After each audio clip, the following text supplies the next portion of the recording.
Hello, aspirants. Welcome to Bhagyalakshmi IAS Institute, where passion meet purpose. ఈ రోజు మనము ఏ topic చూస్తున్నాము అంటే ఏన్షియంట్ హిస్టరీ. ఓకేనా? ఏన్షియంట్ హిస్టరీ టాపిక్ చూస్తున్నాము. ఏన్షియంట్ హిస్టరీలో మన టాపిక్ వచ్చేసి Indus valley civilization. So first of all మనకి హిస్టరీ అనేది త్రీ పార్ట్స్ ఉంటుంది. Ancient, medieval and modern history. So మనము ఫస్ట్ ఆఫ్ ఆల్ హిస్టరీ అంటే ఏంటి? హిస్టరీ అంటే సింపుల్ గా మన పాస్ట్ గురించి మనం నేర్చుకోవడం. సో మనకంటూ ఇప్పుడు ఒక ప్రజెంట్ లైఫ్ స్టైల్ ఉంది. ఫర్ ఎగ్జాంపుల్ అగ్రికల్చర్ గా కానీ, ఎకనామికల్ గా కానీ, ఓకేనా? అగ్రికల్చర్ అంటే ఫర్ ఎగ్జాంపుల్ మనకు ఒక ఫుడ్ హ్యాబిట్స్ ఉంటాయి. అండ్ మన డ్రెస్సింగ్ స్టైలే కానీ, లేకపోతే మనకి ఇప్పుడు కల్చర్ తీసుకున్నప్పుడు క్లాసికల్ గా కల్చర్ ఏ విధంగా ఉంది, అండ్ డాన్స్ ఫామ్ కానీ, సాంగ్స్ కానీ ఇలా డిఫరెంట్ గా ఉంటాయి. అండ్ మనము యూజ్ చేసే వస్తువులు కానీ, ఇదంతా కూడా మన కల్చర్ లో ఒక పార్ట్. సో ప్రీవియస్ గా మన కల్చర్ ఏ విధంగా ఉంది, అది ఏ విధంగా డెవలప్ అయిందని మనం నేర్చుకోబోతున్నాం. So first of all Indus valley civilization. What is the meaning of civilization? ఇక్కడ సివిలైజేషన్ అంటే ఏంటంటే కల్చరల్ యొక్క డెవలప్మెంట్. ఓకేనా? కల్చర్ డెవలప్మెంట్ ఏ విధంగా జరిగింది. ఫర్ ఎగ్జాంపుల్ ఇప్పుడు మన గ్రాండ్ పేరెంట్స్ తీసుకున్నాం. మన గ్రాండ్ పేరెంట్స్ కి మన మన ప్రజెంట్ మనకి డిఫరెన్సెస్ ఉన్నాయా లేదా, అంటే కల్చర్ అనేది ఇక్కడ డెవలప్ అవుతూ వస్తుందా లేదా? సో ఆ విధంగానే మన పాస్ట్ లో ఏ విధంగా కల్చర్ ఉండేది, అది ఏ విధంగా డెవలప్ అవుతూ వచ్చింది అనేది కన్నా మనం ఇక్కడ నేర్చుకుంటాం ఈ రోజు. ఓకేనా? ఫస్ట్ తీసుకుంటే మనకి Indus valley civilization. So Indus valley civilization గురించి మనం క్లియర్ గా చూద్దాం. ఓకేనా? So come to here. First of all IVC అంటాం. ఐవీసీ అంటే ఏంటంటే ఇండస్ వ్యాలీ సివిలైజేషన్. సో మరి ఇండస్ వ్యాలీ సివిలైజేషన్ కి ఇంకొక పేరు ఉంది. ఏంటి ఇంకొక పేరు అని అంటే ఇండస్. ఓకేనా? Indus civilization. నేను షార్ట్ కట్లు రాస్తున్నా, ఇండస్ సివిలైజేషన్. అండ్ దీనికి ఇదే కాకుండా ఇంకొక నేమ్ వచ్చేసి బ్రాంజ్. ఏమంటారండి? Bronze age civilization. ఓకేనా? అండ్ మరి ఇప్పుడు ఇండస్ వ్యాలీ సివిలైజేషన్ ఎప్పుడు పిలిచారు, దీన్ని ఎందుకు ఇండస్ వ్యాలీ సివిలైజేషన్ అని పేరు వచ్చింది అని అంటే after Indus river. Indus river ఎక్కడ ఉందో మీకు ఐడియా ఉందా అండి? ఇండస్ రివర్ సిస్టమ్ అనేది చాలా ఇంపార్టెంట్. ఇది ఎక్కడెక్కడ ఉంటుంది? ఇండియాకి, పాకిస్తాన్ కి మనకి. అండ్ ఇండస్ రివర్ వాటర్ కూడా ఏ విధంగా షేర్ అవుతాయి, అండ్ ఇండస్ రివర్ మీద ఏమేం డ్యామ్స్ కానీ ఇంకేమైనా ఉన్నాయా అనేది, అండ్ ఆ వాటర్ షేరింగ్ కూడా ఇండియాకి, పాకిస్తాన్ కి ఏ విధంగా ఉంటుంది, and east flowing, west flowing, ఇలాంటివి మనం జాగ్రఫికల్ పాయింట్ ఆఫ్ వ్యూలో చూసుకోవాలి. మ్యాప్ కూడా జాగ్రత్తగా చూసుకోండి. ఓకేనా? సో ఇండస్ రివర్ సిస్టమ్ దగ్గర ఇది ఎగ్జిబిట్ అవ్వడం వల్ల మనము ఇక్కడ ఇండస్ వ్యాలీ సివిలైజేషన్ అని పిలుచుకుంటాము. అండ్ అదే కాకుండా మనకి ఇండస్ వ్యాలీ సివిలైజేషన్ కి ఇంకొక పేరు ఏంటంటే హరప్పా. ఓకేనా? హరప్పన్ సివిలైజేషన్ అంటాం. మరి హరప్పన్ సివిలైజేషన్ అని ఎందుకు అంటాము అని అంటే మనకి 1921లో ఎవరు అనంటే దయారాం. సో ఎవరైనా దయారాం సాహ్ని గారు ఇక్కడ మనకి ఎగ్జాబిషన్, ఫస్ట్ సైట్ ఎగ్జాబిటెడ్ అనేది జరిగింది. సో అందుకనే మనము హరప్పన్ సివిలైజేషన్ ని ఇండస్ వ్యాలీ సివిలైజేషన్ అని కూడా అంటాము. ఫస్ట్ సైట్ ఏంటండి? హరప్పన్. ఓకే, గుర్తుపెట్టుకోండి. సో అందుకే మనము ఇండస్ వ్యాలీ సివిలైజేషన్ కి ఇంకొక పేరు కూడా హరప్పన్ సివిలైజేషన్ అని కూడా మనం పిలుచుకుంటాము. అండ్ ఈ ఇండస్ వ్యాలీ సివిలైజేషన్ అనేది మనకి larger than the ancient Egypt civilization and Mesopotamia civilization కంటే కూడా ఇది లార్జర్ సివిలైజేషన్ అని కూడా చెప్పొచ్చు. అండ్ ఇది ఒక పాయింట్, ఇక్కడ మెయిన్ ఇంపార్టెంట్ పాయింట్ ఏంటంటే ఈ ఇండస్ వ్యాలీ సివిలైజేషన్ ఎగ్జిబిషన్ దీన్ని మనము ఏమంటామంటే ఇట్ మార్క్స్ ద బిగినింగ్. మరి దేనికి బిగినింగ్ ఇది అని అంటే బిగినింగ్ ఆఫ్ ఇండియన్ హిస్టరీకి ఇది బిగినింగ్ అని చెప్పొచ్చు. ఏదండి? Indus valley civilization. సో ఇప్పుడు చూద్దాం మరి ఇది ఎలా వచ్చింది, దీని పేజెస్ ఏమేమి ఉంటాయి అనేది చూద్దాం. ఫస్ట్ ఆఫ్ ఆల్ ఐవీసీలో మనకి 4 పేజెస్ ఉంటాయండి. ఈ 4 పేజెస్ ఏంటి అని అంటే మనకి first of all pre Harappa and early Harappa, తర్వాత వచ్చేసి మెచ్యూర్ హరప్ప. ఓకేనా? నెక్స్ట్ వచ్చేసి లేట్ హరప్ప. సో ఈ 4 పేజెస్ మనకి అంటే వీటి గురించి ఇన్ డీటెయిల్ గా అవసరం లేదు, బట్ మినిమం నాలెడ్జ్ అయితే ఉండాలి. సో ప్రీ హరప్ప తీసుకున్నప్పుడు మనకి ఇక్కడ ఎగ్జాంపుల్ తీసుకుంటే మనకి ఈస్టర్న్ బలూచిస్తాన్. నేను మీకు నోట్స్ ప్రొవైడ్ చేస్తాను, సాఫ్ట్ కాపీ కూడా చూపిస్తాను, జస్ట్ మీరు మంచిగా వినండి. ఈస్టర్న్ బలూచిస్తాన్. ఓకేనా? అండ్ ఇంక ఇక్కడ డిఫరెంట్ కూడా ఎగ్జిబిషన్స్ అయితే జరగడం జరిగింది. అండ్ ఈ మనకి ఈ ప్రీ హరప్పన్ పేజ్ లో సెటిల్మెంట్ అనేది కూడా స్టార్ట్ అయింది. ఓకేనా? లైఫ్ సెటిల్మెంట్ అనేది స్టార్ట్ అయింది, ఎందుకనంటే ఇక్కడ అగ్రికల్చర్ అనేది స్టార్ట్ అయింది అన్నట్టుగా. ఓకేనా? Next early Harappa. మరి ఎర్లీ హరప్ప తీసుకున్నప్పుడు ఎర్లీ హరప్ప గురించి మనమే నేర్చుకుందాం. ఎర్లీ హరప్ప తీసుకున్నప్పుడు మనకి ఇక్కడ ఇది దేంతో అసోసియేట్ అయి ఉంది అని అంటే హాక్రా పేజ్ అంటాం. హాక్రా అంటే ఏంటండి చెప్తాను. సో హాక్రా పేజ్ అని అంటాం. సో ఎందుకు హాక్రా పేజ్ అంటాం అంటే ఇది ఎక్కడ డిస్కవరీ అయిందని అంటే గాగర్ హాక్రా రివర్ దగ్గరలో మనకి రివర్ వ్యాలీ దగ్గరలో ఇది ఎగ్జావిట్ అవ్వడం జరిగింది. సో అందుకని అలా పిలుస్తాము. అండ్ మనకి ఈ ఎర్లీ హరప్పన్ పేజ్కి వచ్చేసరికి పీపుల్ అనేవాళ్ళు కమ్యూనిటీగా అంటే కమ్యూనిటీ ఒక్క దగ్గరే కమ్యూనిటీగా వాళ్ళు నివసించడం అనేది స్టార్ట్ చేశారు. అండ్ ఇక్కడ ఇంపార్టెంట్ సైట్స్ తీసుకుంటే మనకి 2 ఇంపార్టెంట్ సైట్స్ ఉన్నాయండి. అదొచ్చేసి మనకి ఆమ్రీ అండ్ కోట్ డిజీ. సో ఈ 2 ఇంపార్టెంట్ సైట్స్ కూడా మనం తీసుకోవచ్చు. నెక్స్ట్ థర్డ్ వన్ వచ్చేసి ఏంటి మనకి మెచ్యూర్. సో థర్డ్ వన్ వచ్చేసి మెచ్యూర్ హరప్పన్ పేజ్. మరి మెచ్యూర్ హరప్పన్ పేజ్ గురించి తీసుకున్నప్పుడు ఇక్కడ గ్రేట్ సిటీస్ అనేది మనము ఉన్నాయని చెప్పొచ్చు. ఎగ్జాంపుల్ తీసుకుంటే మనకి కాళీబంగన్, ఓకేనా. So Kalibangan and town planning అనేది కూడా ఇక్కడ చాలా ఇంపార్టెంట్. నెక్స్ట్ ఫోర్త్ వన్ వచ్చేసి మనకి లేట్ హరప్పా పేజ్.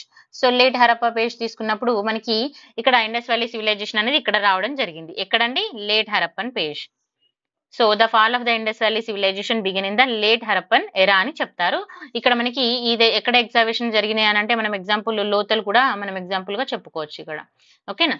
నెక్స్ట్ ఇప్పుడు చూద్దాం అసలు ఎవల్యూషన్ ఏ విధంగా జరిగింది, ఎవరు ఎక్కడ స్టార్ట్ చేశారు, ఏంటి అనేది మనం ఇక్కడ క్లియర్ గా చూద్దామండి. ఎవల్యూషన్ ప్రాసెస్ తీసుకుంటే ఐవిసిది. సో మనకి ఫస్ట్ అసలు మనము 19th సెంచరీ వరకు తీసుకుంటే మనకి ఇండస్ వ్యాలీ సివిలైజేషన్ మీద ఎవరికి కూడా ఐడియా లేదు, ఇట్స్ అన్నోన్ అన్నట్టుగా, ఓకేనా. బట్ మరి ఎప్పుడు స్టార్ట్ అయింది అని అంటే యాక్చువల్గా మనకి 1850 టైంలో రైల్వే కన్స్ట్రక్షన్ జరుగుతున్న టైంలో మనకి కొన్ని ఎక్స్కవేషన్స్ అయితే బయటికి రావడం జరిగింది. కొన్ని తవ్వకాలలో కొన్ని ఆర్టిఫాక్ట్స్ అనేవి బయటకు వచ్చాయి. ఇది చాలా ఓల్డ్ అని కనుక్కున్నారు, ఓకేనా.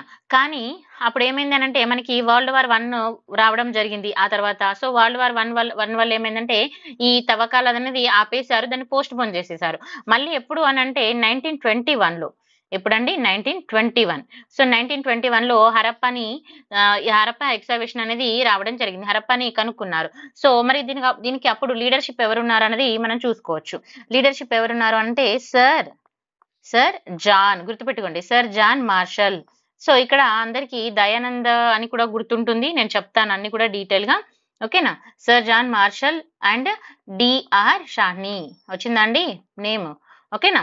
అండ్ మరి ఇది ఎక్కడ కనుక్కున్నారు అని అంటే హరప్పాది ఎక్కడ కనుక్కున్నారు?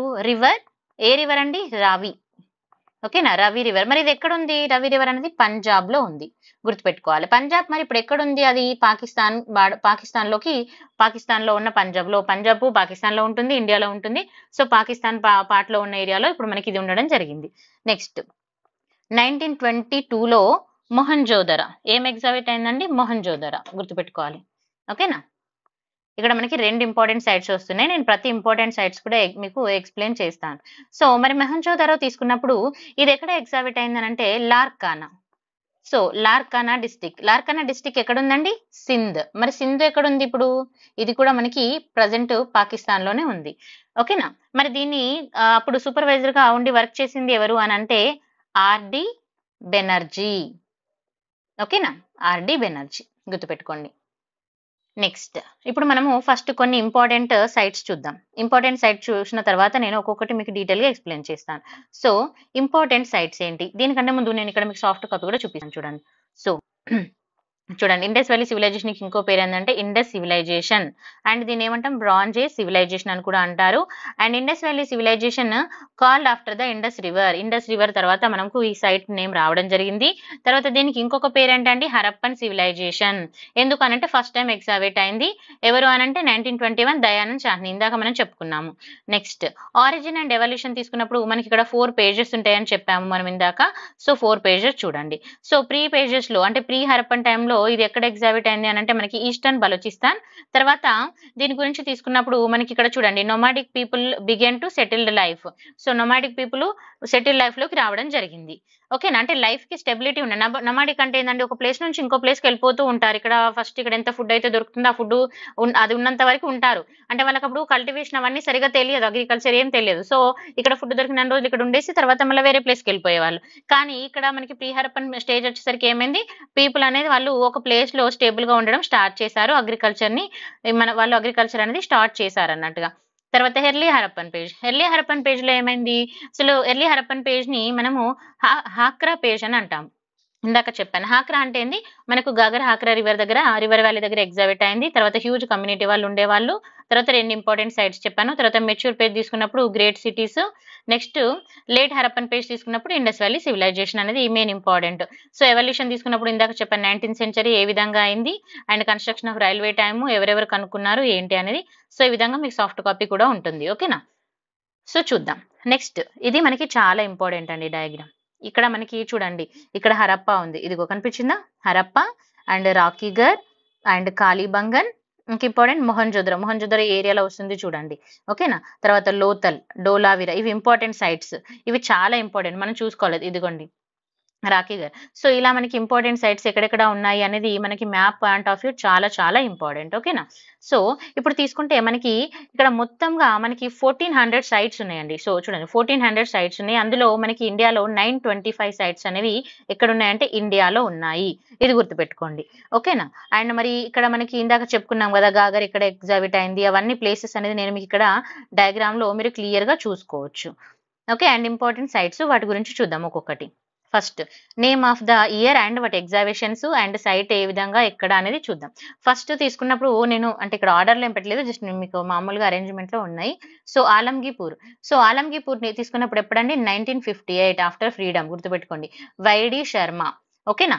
మరి ఇది ఎక్కడ ఏ బ్యాంక్ ఆఫ్ రివర్ అంటే ఏ నది దగ్గర అని అంటే హిండోన్, బ్యాంక్ ఆఫ్ ద హిండోన్ రివర్. ఓకేనా? నెక్స్ట్ మరి ఇక్కడ ఫైండింగ్స్ మెయిన్ ఫైండింగ్స్ ఏమున్నాయి అని అంటే ఇక్కడ చూడండి సెరామిక్ ఐటమ్స్ అనేవి కనుక్కున్నారు. తర్వాత cubic dice and cups, vases, beads and ఇలా డిఫరెంట్ గా మనకి కనుక్కోవడం జరిగింది. Next army. ఇందాక మనం చెప్పాం ఎక్కడ వచ్చింది ఆర్మీ అనేది గుర్తుందా? ఏ పేజ్ అండి? ఎర్లీ పేజా, మిడివల్ పే ఎర్లీ పేజా, మెచ్యూర్ పేజా? ఎర్లీ హరప్పన్ పేజ్ గుర్తుపెట్టుకోండి. తర్వాత ఎన్జి మజుందార్ ఎప్పుడండి 1935 లో. ఓకేనా?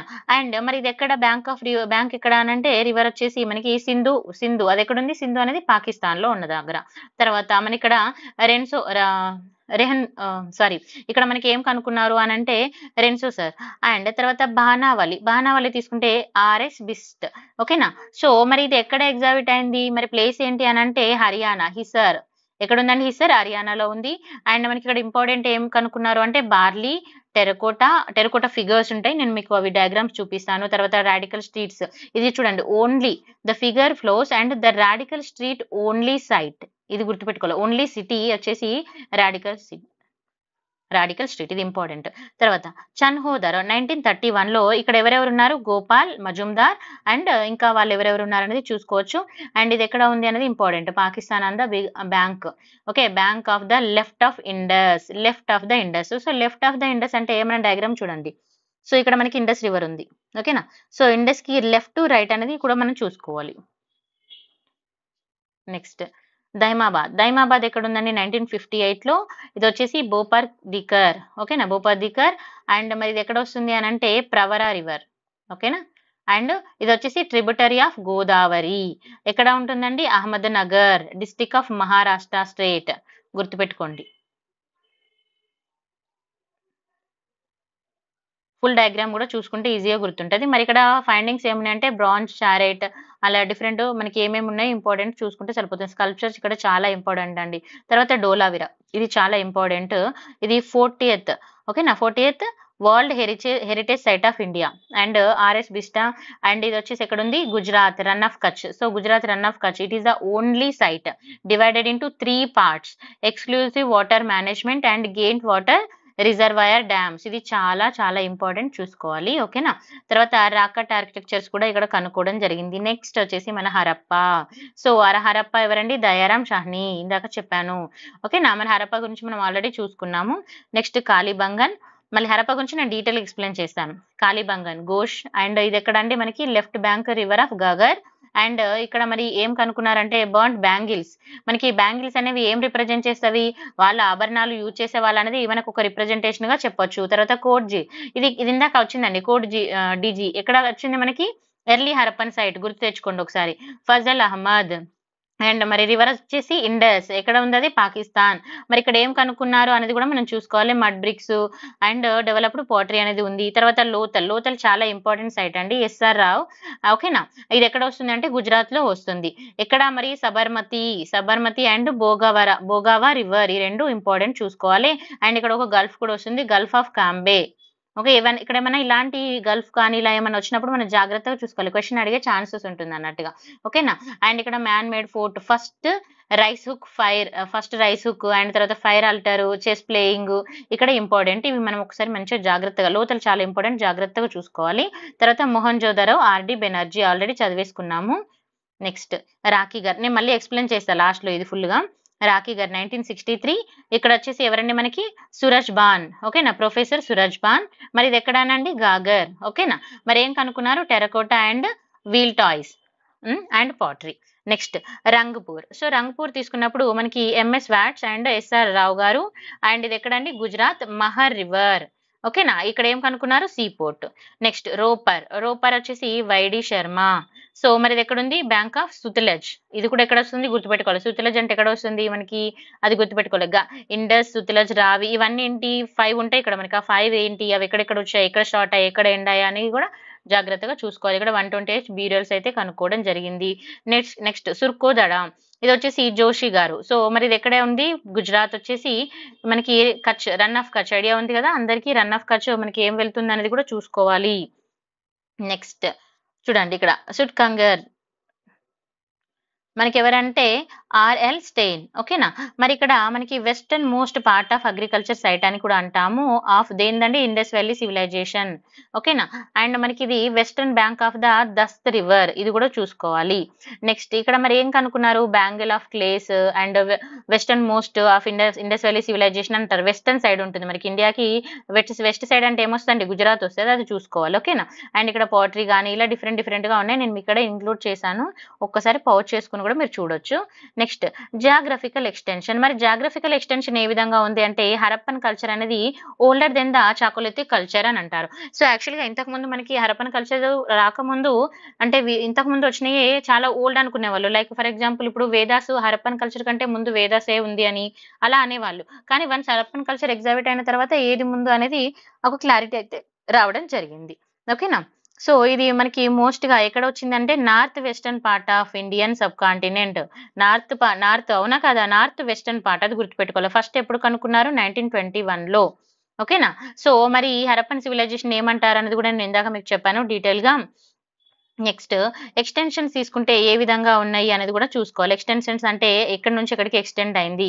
సో నార్త్ తీసుకుంటే జమ్మూలో, సౌత్ తీసుకుంటే నర్మదా. ఓకేనా? నెక్స్ట్ నార్త్ ఈస్ట్ తీసుకున్నప్పుడు మీరూత్ అండ్ వెస్ట్ తీసుకున్నప్పుడు మాక్రానా కోస్ట్ ఆఫ్ బలూచిస్తాన్. ఓకేనా? మీకు ఫిగర్ లో ఉంటుంది. నెక్స్ట్ ఏరియా వైజ్ గా తీసుకున్నప్పుడు ఎంత ఉంది అనేది ఒకసారి చూసుకోండి. నెంబర్ అంత ఇంపార్టెంట్ కాదు, బట్ ఒక ఐడియా ఉండడం కోసం. ఓకేనా? నెక్స్ట్ హరప్పన్ సివిలైజేషన్ అనేది 20 times greater than the Egypt and 12 times greater than the ఏంటండి? Egypt and Mesopotamian areas. ఇది గుర్తుపెట్టుకోవాలి. నెక్స్ట్ ఇప్పుడు మనం సైట్స్ చూసుకున్నాం. ఇందాక ఆల్రెడీ సైట్స్ చూసుకున్నాం కదా. ఆల్రెడీ 1400 to 1500 సైట్స్ ఉన్నవి. అందులో 925 వచ్చేసి మనకి ఇండియాలో ఉన్నవి. ఓకే. సో ఇప్పుడు మనకి ఇక్కడ ఇంపార్టెంట్ ఏమి ఉన్నాయో చూద్దాం. ఇక్కడ కొన్ని ఇంపార్టెంట్ తీసుకున్నప్పుడు మనకి అప్పుడు హరప్ప, మొహంజోదరో మనకు ఫస్ట్ 2 సైట్స్. ఓకేనా? ఇవి మోస్ట్ ఇంపార్టెంట్ సైట్స్ గుర్తుపెట్టుకోవాలి. మరి థర్డ్ వన్ ఏదంటే చన్హోదరా. ఇది ఎక్కడ ఉంది? సింధ్. అండ్ ఫోర్త్ తీసుకుంటే important Lothal, Gujarat. And fifth తీసుకున్నప్పుడు ఇక్కడ గల్ఫ్ ఆఫ్ కంబే. ఇది చాలా ఇంపార్టెంట్ అండి. తర్వాత ఫిఫ్త్ తీసుకున్నప్పుడు కాళీబంగన్. కాళీ అంటే ఏంది? బ్లాక్. ఓకేనా? బ్లాక్ అని గుర్తుపెట్టుకోండి. బంగన్ అంటే ఏంది? బ్యాంగిల్స్. కాళీబంగన్ అంటే విచ్ మీన్స్ బ్లాక్ బ్యాంగిల్ అని గుర్తుపెట్టుకోవాలి. ఇది వచ్చేసి మనకి రాజస్థాన్ వస్తుంది, నదరన్ రాజస్థాన్. ఫోర్త్ వచ్చేసి బానావలి. బానావలి వచ్చేసి ఎక్కడండి? Haryana. And last 2 sites pre Harappan and Harappan culture తీసుకున్నప్పుడు ఇక్కడ మనకి ఇంపార్టెంట్ సైట్స్ అయితే మనం ఖచ్చితంగా గుర్తుపెట్టుకోవాల్సి ఉంటుంది. ఓకేనా? నెక్స్ట్ ఇది మనకి ఎగ్జామ్ పాయింట్ ఆఫ్ వ్యూలో చాలా చాలా ఇంపార్టెంట్. ఏంటి అనంటే salient features of the Indus valley civilization. అసలు సేలెంట్ ఫ్యూచర్స్ ఏమున్నాయి ఒకసారి నేను మీకు క్లియర్ గా చెప్తాను. టౌన్ ప్లానింగ్ అనేది important, economical life, agriculture in Indus valley civilization, social life ఏ విధంగా ఉండేది, social institutions, art craft and religious life, script ఏ విధంగా ఉండేది, అండ్ బ్యూరియల్ మెథడ్స్ ఏంటి, తర్వాత decline of Indus valley civilization ఏ విధంగా జరిగింది. ఓకేనా? సో చూద్దాం. ఫస్ట్ నేను మీకు ఇక్కడ ఒకసారి ఎక్స్ప్లెయిన్ చేస్తాను చూడండి.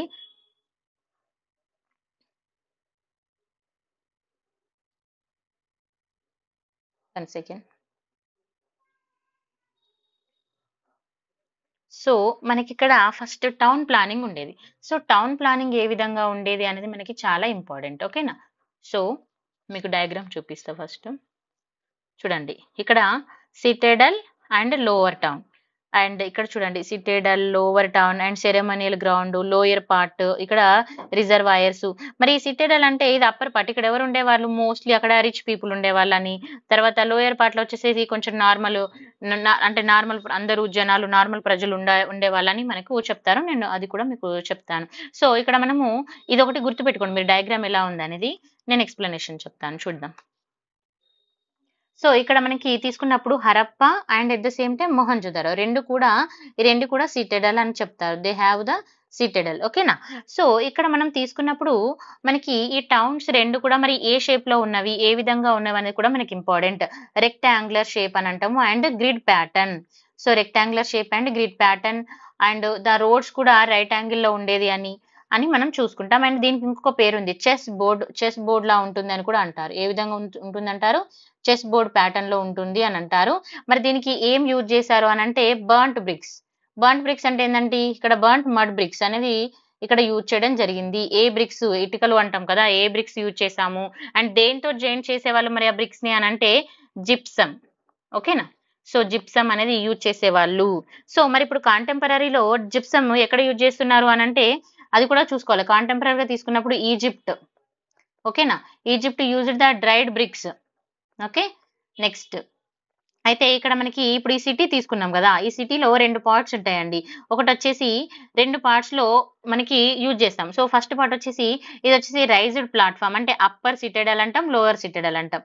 సో అప్పర్ సిటెడల్ తీసుకున్నప్పుడు మనకి లోయర్ కి అప్పర్ కి డిఫరెంట్ ఏంటంటే ఇక్కడ అప్పర్ అన్నప్పుడు ఇక్కడ వర్కింగ్ క్లాస్ వాళ్ళు ఎక్కువ మంది ఉంటారు అని, లోయర్ అన్నప్పుడు ఏంటంటే మనకి నార్మల్ పీపుల్ ఉంటారు. సారీ, లోవర్ అన్నప్పుడు ఏంటంటే ఇక్కడ వర్కింగ్ క్లాస్ పీపుల్ అంటే నార్మల్, ఇప్పుడు నార్మల్ జనాలు అందరూ ఇక్కడ ఉంటారు. సిటెడల్ అన్నప్పుడు ఇక్కడ అప్పర్ క్లాస్ అన్నప్పుడు ఏంటంటే కొంచెం రిచ్ పీపుల్, అథారిటీ ఉన్న వాళ్ళు ఉంటారు అని చెప్తారు. ఓకేనా? నెక్స్ట్ తీసుకుంటే మరి ఇక్కడ ఇంకా ఇంపార్టెంట్ ఏంటంటే మనకి ఇక్కడ డ్రైనేజ్ సిస్టమ్ అనేది కూడా చాలా ఇంపార్టెంట్. మీకు డయాగ్రామ్ లో చూపిస్తాను, చూడండి. సో నేను చెప్పిన కంటెంట్ మీకు ఇక్కడ కనిపిస్తుంది. ఓకేనా? సో నెక్స్ట్ ఇంపార్టెంట్ ఏంటి మరి ఇక్కడ అనంటే మనకి నెక్స్ట్ ఇంపార్టెంట్ తీసుకున్నప్పుడు మనకి అడ్వాన్స్డ్ డ్రైనేజ్ సిస్టమ్ అనేది కూడా ఉండేది. ఓకేనా? ఇంకా మరి ఇంకేం విధంగా ఉండేది? చెస్ బోర్డ్ ప్యాటర్న్ నేను ఇందాక చెప్పాను. And 90 degree of right angle pattern లో ఉండేది. ఏంటి? Roads and streets. Next Mohenjo-daro తీసుకున్నప్పుడు ఇక్కడ బిల్డింగ్ స్ట్రక్చర్ అనేది చాలా బాగుండేది. అండ్ మొహంజోదారోలో ఇక్కడ mobilised labour and collect the taxes ని కూడా కలెక్ట్ చేసేవారు. Okay, next most important places తీసుకున్నప్పుడు మొహంజోదారో చాలా ఇంపార్టెంట్ ప్లేస్ అని కూడా చెప్పొచ్చు. తర్వాత ఇక్కడ మనకి ఇంపార్టెంట్ ప్లేసెస్ అంటే Mohenjodaro and at the same time Harappa రెండు కూడా ఇంపార్టెంట్. ఓకేనా? సో ఇక్కడ మనం మొహంజోదారో తీసుకున్నప్పుడు మనకి గ్రేట్ బాత్ అనేది చాలా ఇంపార్టెంట్ అండి. సో మొహంజోదారో అనగానే మనకి ఏం గుర్తొస్తుంది? Great bath. సో మరి గ్రేట్ బాత్ అంటే ఏంటి? సో జనరల్ గా అందరికీ బాత్ అంటే తెలుసు. What is the great bath? Great bath అంటే ఏం లేదండి, ఇప్పుడు సింపుల్ గా ఇప్పుడు మనము పవిత్ర స్నానాలు అని అంటాం కదా, లైక్ హోలీ బాత్ అని, లేకపోతే రిచువల్ బాత్స్ అని. ఇప్పుడు మనము కొన్నిసార్లు గంగా స్నానం వెళ్తున్నామని అండ్ డిఫరెంట్ వాళ్ళు డిఫరెంట్ గా ఫాలో అవుతారు, హోలీ బాత్, పవిత్ర స్నానాలు అని. సో ఈ విధంగా అంటే ఒక స్పెషల్ పర్పస్ లో చేసేవాళ్ళు అన్నట్టుగా రిచువల్స్ టైంలో. ఓకేనా? రిచువల్ బాతింగ్ అని అంటాం దీన్ని. ఓకే, సో గ్రేట్ బాత్ అనేది ఇది ఒక లార్జెస్ట్ బాత్ టబ్ అని కూడా అంటాము. ఓకే, అండ్ మరి ఇక్కడ ఏముండేది అని అంటే there are the side rooms కూడా ఉండేది. ఇక్కడ చూసుకున్నప్పుడు మనకి బాత్ టబ్ అయితే ఇక్కడ స్నానాలు చేసిన తర్వాత వాళ్ళు డ్రెస్ చేంజ్ చేసుకోవడానికి కూడా సైడ్ రూమ్స్ అనేవి కూడా ఉండేది. ఓకే, అండ్ తర్వాత మరి దాన్ని దేంతో చేశారు అంటే బర్న్ట్ బ్రిక్స్ అనేవి వాళ్ళు యూజ్ చేసేవాళ్ళు. ఓకే, నెక్స్ట్ అండ్ మరి ఈ బాత్ ఇదేంటంటే ఇక్కడ వాటర్ ని ఫిల్ చేసేవాళ్ళు. ఓకే, ఫిల్ చేసిన తర్వాత ఎక్కడ నుంచి ఫిల్ చేసేవాళ్ళు అంటే నియర్ బై ద అక్కడ మనకి వెల్స్ ఉంటాయి కదా, బావులు ఉంటాయి కదా, అక్కడ నుంచి వాటర్ ఇక్కడ డంప్ చేసేవాళ్ళు. వన్స్ అది అయిపోయిన తర్వాత మళ్ళీ డ్రైనేజ్ సిస్టమ్ ద్వారా వాటర్ అనేది కూడా అది ఎంతవరకు అవసరం ఉండేదో అంతవరకే ఉండేది. తర్వాత దానికి అవుట్లెట్స్ ఉండేది అన్నట్టుగా. సో అవుట్లెట్స్ కార్నర్ లో ఉండేది. వాటర్ అనేది ఒకవేళ ఓవర్ఫ్లో అయినప్పుడు అది వాటర్ వెళ్ళిపోతుంది అన్నట్టుగా. నెక్స్ట్ మరి గ్రానరీస్ కూడా ఇంపార్టెంట్. సార్ గ్రానరీ అంటే ఏంటి? గ్రానరీస్ అంటే ఏంటంటే ఇక్కడ మనము ఇక్కడ చూడండి ఇది గ్రానరీస్. సో ఇక్కడ ఫుడ్ స్టోర్ చేసుకోవడానికండి. ఇక్కడ ఫుడ్ స్టోర్ చేసుకోవడం అంటే ఏంది? ఫర్ ఎగ్జాంపుల్ ఇప్పుడు మనం పంట పండిస్తాం. సో, పంట పండించినప్పుడు మనకు కావాల్సినంత మనం పక్కన పెట్టుకుంటాం. సో, మనకు కావాల్సిన దానికంటే మిగిలింది ఏం చేస్తాం? సర్ప్లస్. సర్ప్లస్ అంటే మిగిలింది. సో, మిగిలిన ఫుడ్ ప్రొడక్షన్ అనేది మనము దాచిపెట్టుకుంటామా లేదా? ఇప్పుడు మనము రోజు కేజీ బియ్యం తెచ్చుకొని పెట్టుకోము కదా ఇంట్లో. మనకు కావాల్సినంత ఒక 10 కేజీసా లేకపోతే 1 క్వింటాలా, 2 క్వింటాలా అలా తెచ్చి పెట్టుకుంటారు. సో, ఎవరి కేపబిలిటీని బట్టి వాళ్ళు. సో, ఇప్పుడు అలా మనకి కావాల్సిన దానికంటే ఎక్కువ ఉండేది ఏం చేస్తాము? ఒకటేసారి 1000 కిలోలు తెచ్చి పెట్టుకోము కదా! ఖరాబ్ అయితది కదా!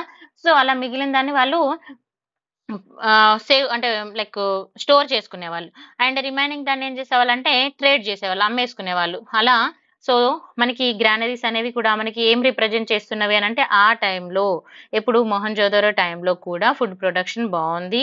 అండ్ సర్ప్లస్ ఆఫ్ ఫుడ్ అనేది కూడా ఉంది. సో, దాన్ని ఏ విధంగా స్టోర్ చేసుకునేవాళ్ళు, ట్రేడ్ కామర్స్ కూడా ఉంది అని మనకిది ఒక హింట్ అంటే ఒక రిప్రజెంటేషన్ అనేది చెప్తుంది. Next Harappan granaries. మరి హరప్పన్ గ్రానరీస్ తీసుకున్నప్పుడు ఇక్కడ హరప్పన్ హ్యావింగ్ ద 6 గ్రానరీస్ ఉండేది. గుర్తుపెట్టుకోండి. ఇది ఇంపార్టెంట్. ఓకేనా? So, Harappan having the 6 granaries. And ఇక్కడ గ్రానరీస్ తీసుకున్నప్పుడు గ్రేట్ గ్రానరీ ఎక్కడ? గ్రేట్ గ్రానరీ అంటే ఏంది మళ్ళా మొహంజోదారో. మరి ఎక్కడ ఉండేది? South of the granaries and ఏ ఏరియాలో ఉండేది? అంత డీటెయిల్‌గా అవసరం లేదు. జస్ట్ మీకు ఒక ఓవరీ ఉంటే సరిపోతుంది. నెక్స్ట్ హరప్పన్ గ్రానరీస్ ఉన్నాయి. తర్వాత కాలిబంగన్. సో, కాలిబంగన్ అంటే ఇందాక చెప్పుకున్నాం. బ్లాక్ బ్యాంగిల్ అని మీకు రిప్రజెంటేషన్ చెప్పాను. సో, కాలిబంగన్ తీసుకున్నప్పుడు ఇదొచ్చేసి southern part of the city. ఓకేనా? సో, ఇది కూడా మనకి అంటే ఏ పాయింట్ ఆఫ్ ఇక్కడ మనం చదువుకున్నప్పుడు ఏదన్నా చదువుకున్నప్పుడు అక్కడ బ్రిక్స్ గాని, వాటి టైప్స్ గాని ఏమన్నా ఉంటే అవి ఏ విధంగా యూజ్ చేసేవాళ్ళు అనేది మనం కొంచెం చూసుకోవాల్సి ఉంటుంది. అండ్ గ్రానరీస్ తీసుకున్నప్పుడు ఇక్కడ మొహంజోదారో కూడా మనకి ఏ ప్లేస్‌లో ఎగ్జావేట్ అయింది అనేవి ఇంపార్టెంట్. మళ్ళీ వాటికి ఇందాక చెప్పాను కదా! ఏ బ్రిక్స్ యూజ్ చేసేవాళ్ళు. బర్న్డ్ బ్రిక్స్ అనేవి యూజ్ చేసేవాళ్ళు. ఓకేనా? ఇదొక పాయింట్ గుర్తుపెట్టుకోండి. So, next come to the drainage system. మరి డ్రైనేజ్ సిస్టమ్ ఏ విధంగా ఉండేది అనంటే, చూడండి అక్కడ వాళ్ళ డ్రైనేజ్ సిస్టమ్ చాలా చాలా డెవలప్డ్‌గా ఉంది. మనం ఇప్పుడు డ్రైనేజ్ సిస్టమే డెవలప్ అయింది అనుకుంటాం కానీ, వాళ్ళ డ్రైనేజ్ సిస్టమ్ చాలా డెవలప్డ్‌గా ఉండేది.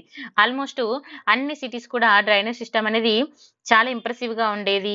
అండ్ చిన్న సిటీ గాని, పెద్ద సిటీ గాని, చిన్న ఇల్లు కానీ, పెద్ద ఇల్లు కానీ అందరికి కూడా ఏందంటే డ్రైనేజ్ ఫెసిలిటీస్ అనేది డ్రైనేజ్ సిస్టమ్ అనేది ఒకదానికొకటి ఉండేది. వాళ్ళ బాత్రూమ్స్ కూడా ఎలా అనంటే ఒక మంచి క్వాలిటీ తోటి ఆ వాటర్ అన్ని కూడా డ్రైనేజ్ నుంచి వెళ్ళిపోయేలాగానే మంచిగా తీసేవాళ్ళు. అండ్ మనము కాళీబంగన్ తీసుకున్నప్పుడు అక్కడ చాలా హౌసెస్ తీసుకుంటే అందరికి కూడా ఓన్ వెల్స్ అంటే సొంతగానే బావులు అంటాం కదా! సో, బావులు కూడా ఉండేది. నెక్స్ట్ ఇప్పుడు మనకి ఇంట్లో నుంచి వాటర్ వస్తుంది. సో, ఆ వాటర్ ఫ్లో అనేది ఏ విధంగా ఉందంటే water from the houses flow to the street which had drains. So, ఇంట్లో నుంచి వచ్చిన వాటర్ అనేది ఎక్కడికెళ్ళిపోతుంది? డ్రైనేజ్‌లోకి వెళ్ళిపోతుంది. ఇప్పుడు మనకు కూడా అంతే కదండీ! మన ఇంట్లో నుంచి వచ్చిన వాటర్ ఎక్కడికెళ్ళిపోతుంది? మన వేస్ట్ వాటర్ అంతా డ్రైనేజ్‌లోకి వెళ్ళిపోతుంది కదా! సో, ఆ విధంగానే అప్పుడు కూడా అలానే ఉండేది. మరి అప్పుడు దానికి ఏ బ్రిక్స్ యూజ్ చేశారు? ఇది ఇంపార్టెంట్. ఓకేనా? These drains were covered with the stone slabs. Stone slabs or bricks. Stone slabs use చేసేవాళ్ళు. అండ్ బ్రిక్స్ యూజ్ చేశారు. ఇక్కడ చూడండి మీకు ఒక ఐడియా వస్తుంది. ఓకేనా? అండ్ మరి దీంతో పాటుగా మనకిక్కడ మ్యాన్ హోల్స్ కూడా ఉండేవి. మ్యాన్ హోల్స్ ఎందుకనండి? ఇప్పుడు మనకు మ్యాన్ హోల్స్ ఎందుకుంటాయి? మనం క్లీన్ చేయడానికి ఈజీగా ఉంటుంది ఏదైనా స్ట్రక్ అయిపోయినప్పుడు. సో, అప్పుడు కూడా వాళ్ళు మ్యాన్ హోల్స్ యూజ్ చేసేవాళ్ళు. ఓకేనా? తర్వాత మరి ఇది ఎక్కడ మనం ఎక్కువ కనుక్కున్నాము అనంటే ఈ ఏరియా అనేది కూడా చూసుకోవాలి.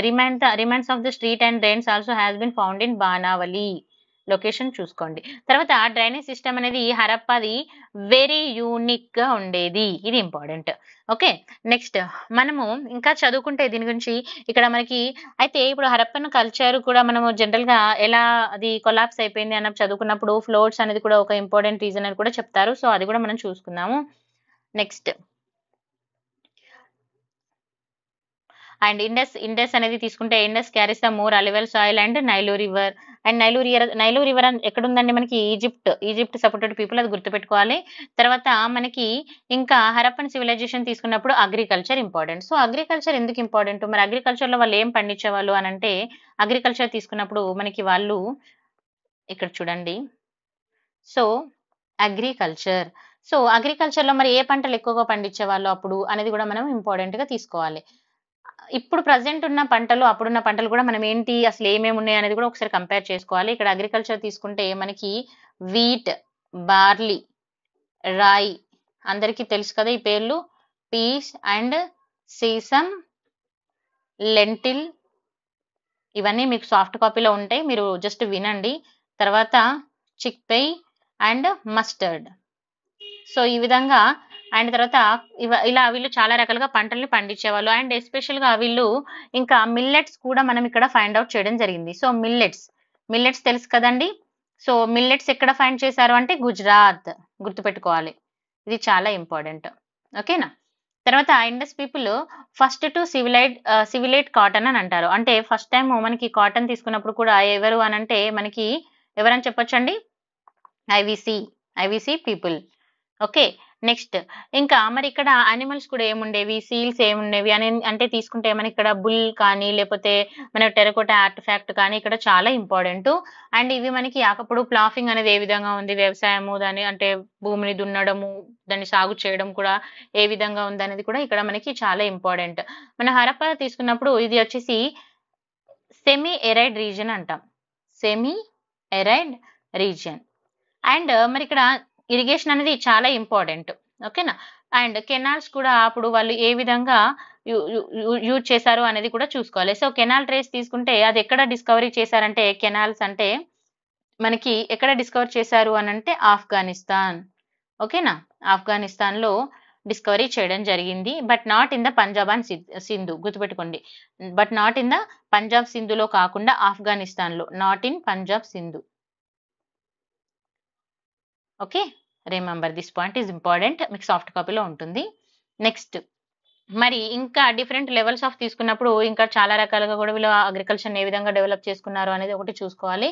And Indus valley civilization not centered on the horses, ఇది ఒక్కటి గుర్తుపెట్టుకోవాలి, not centered on the horses.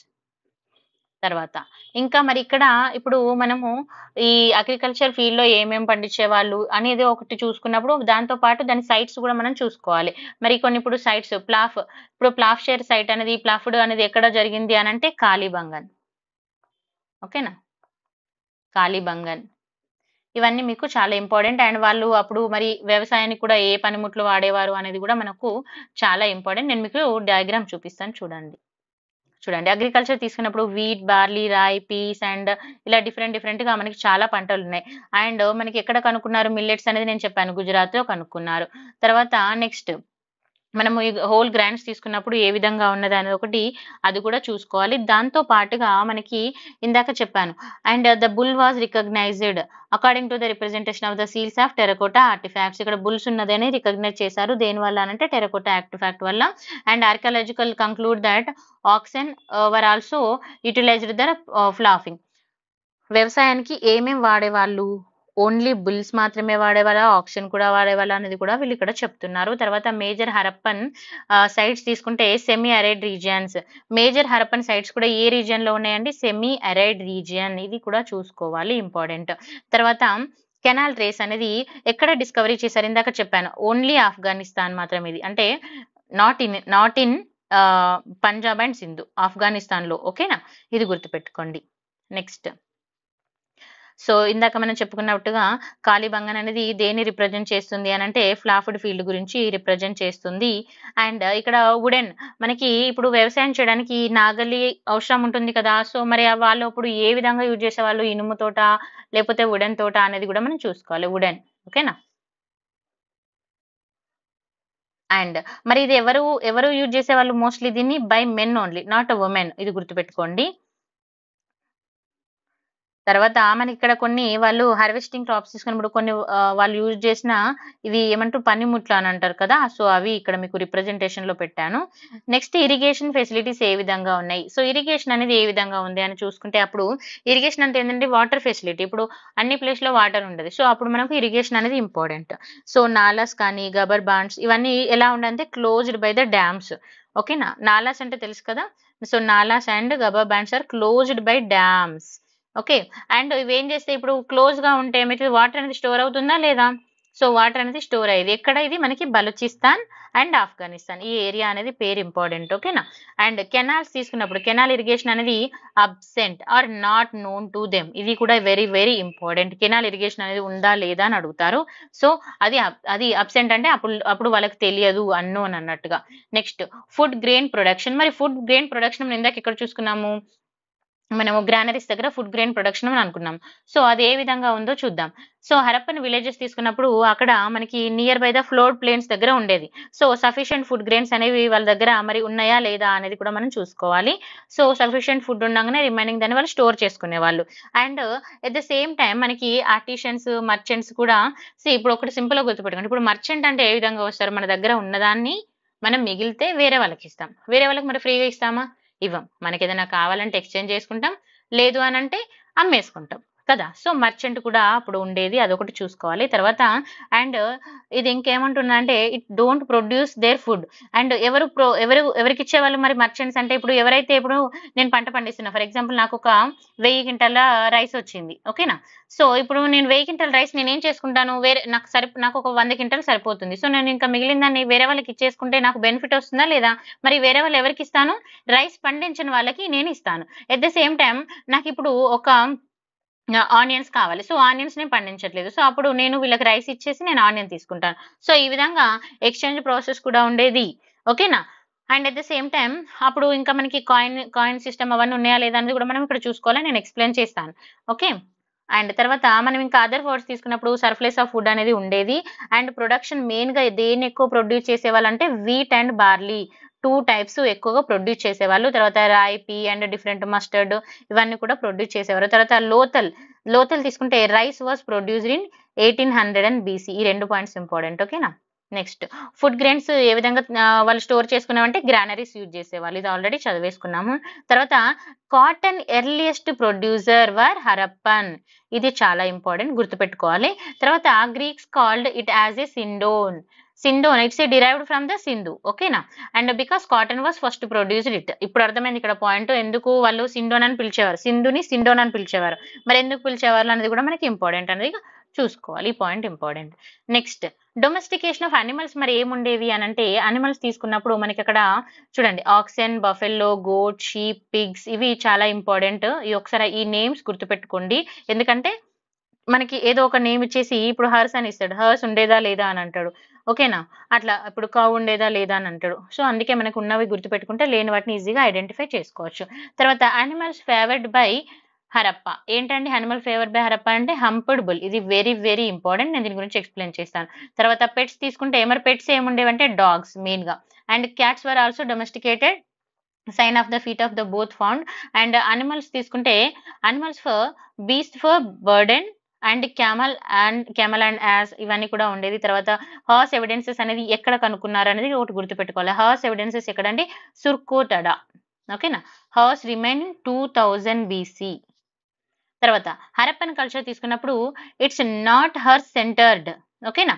And no bones of horses. ఇక్కడ వీళ్ళకు హర్స్ బోన్స్ కానీ హర్స్ గురించిన ఎలాంటి ఇన్ఫర్మేషన్ కానీ లేదు. Okay. Next and Harappan known the element and rhinoceros. ఇది చాలా ఇంపార్టెంట్. హరప్పన్ వాళ్ళకి ఏం తెలుసు? ఎలిఫెంట్స్ తెలుసు అండ్ రెనోసర్స్ కూడా తెలుసు. అండ్ సిమిలర్ గా మనము ఇంకా డిఫరెంట్ సిమిలర్ టు హరప్పన్ అంటే ఏమొస్తాయి మనకి మెసోపొటామియా.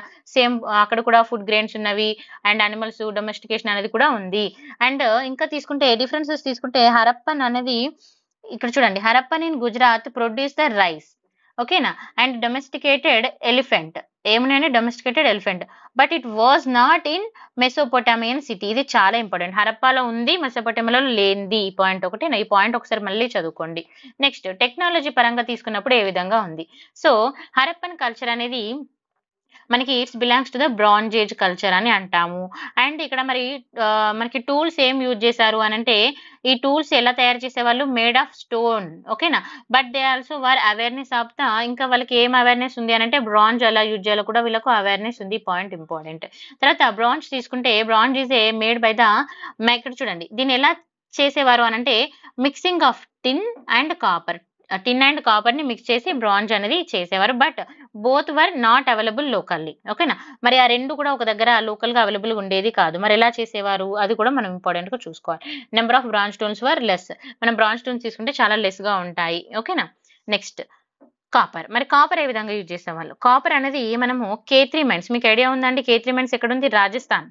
ఓకేనా? అండ్ ఏ డిస్ట్రిక్ట్ అనేది కూడా చూసుకోండి. ఇక్కడ మీకు క్లియర్ గా మెన్షన్ చేశాము. నెక్స్ట్ టిన్. టిన్ వచ్చేసి మనకి ఎక్కడ బాట్ ఫ్రమ్ ఎక్కడ నుంచి తెచ్చుకునే వాళ్ళు? ఆఫ్ఘనిస్తాన్. ఓకేనా?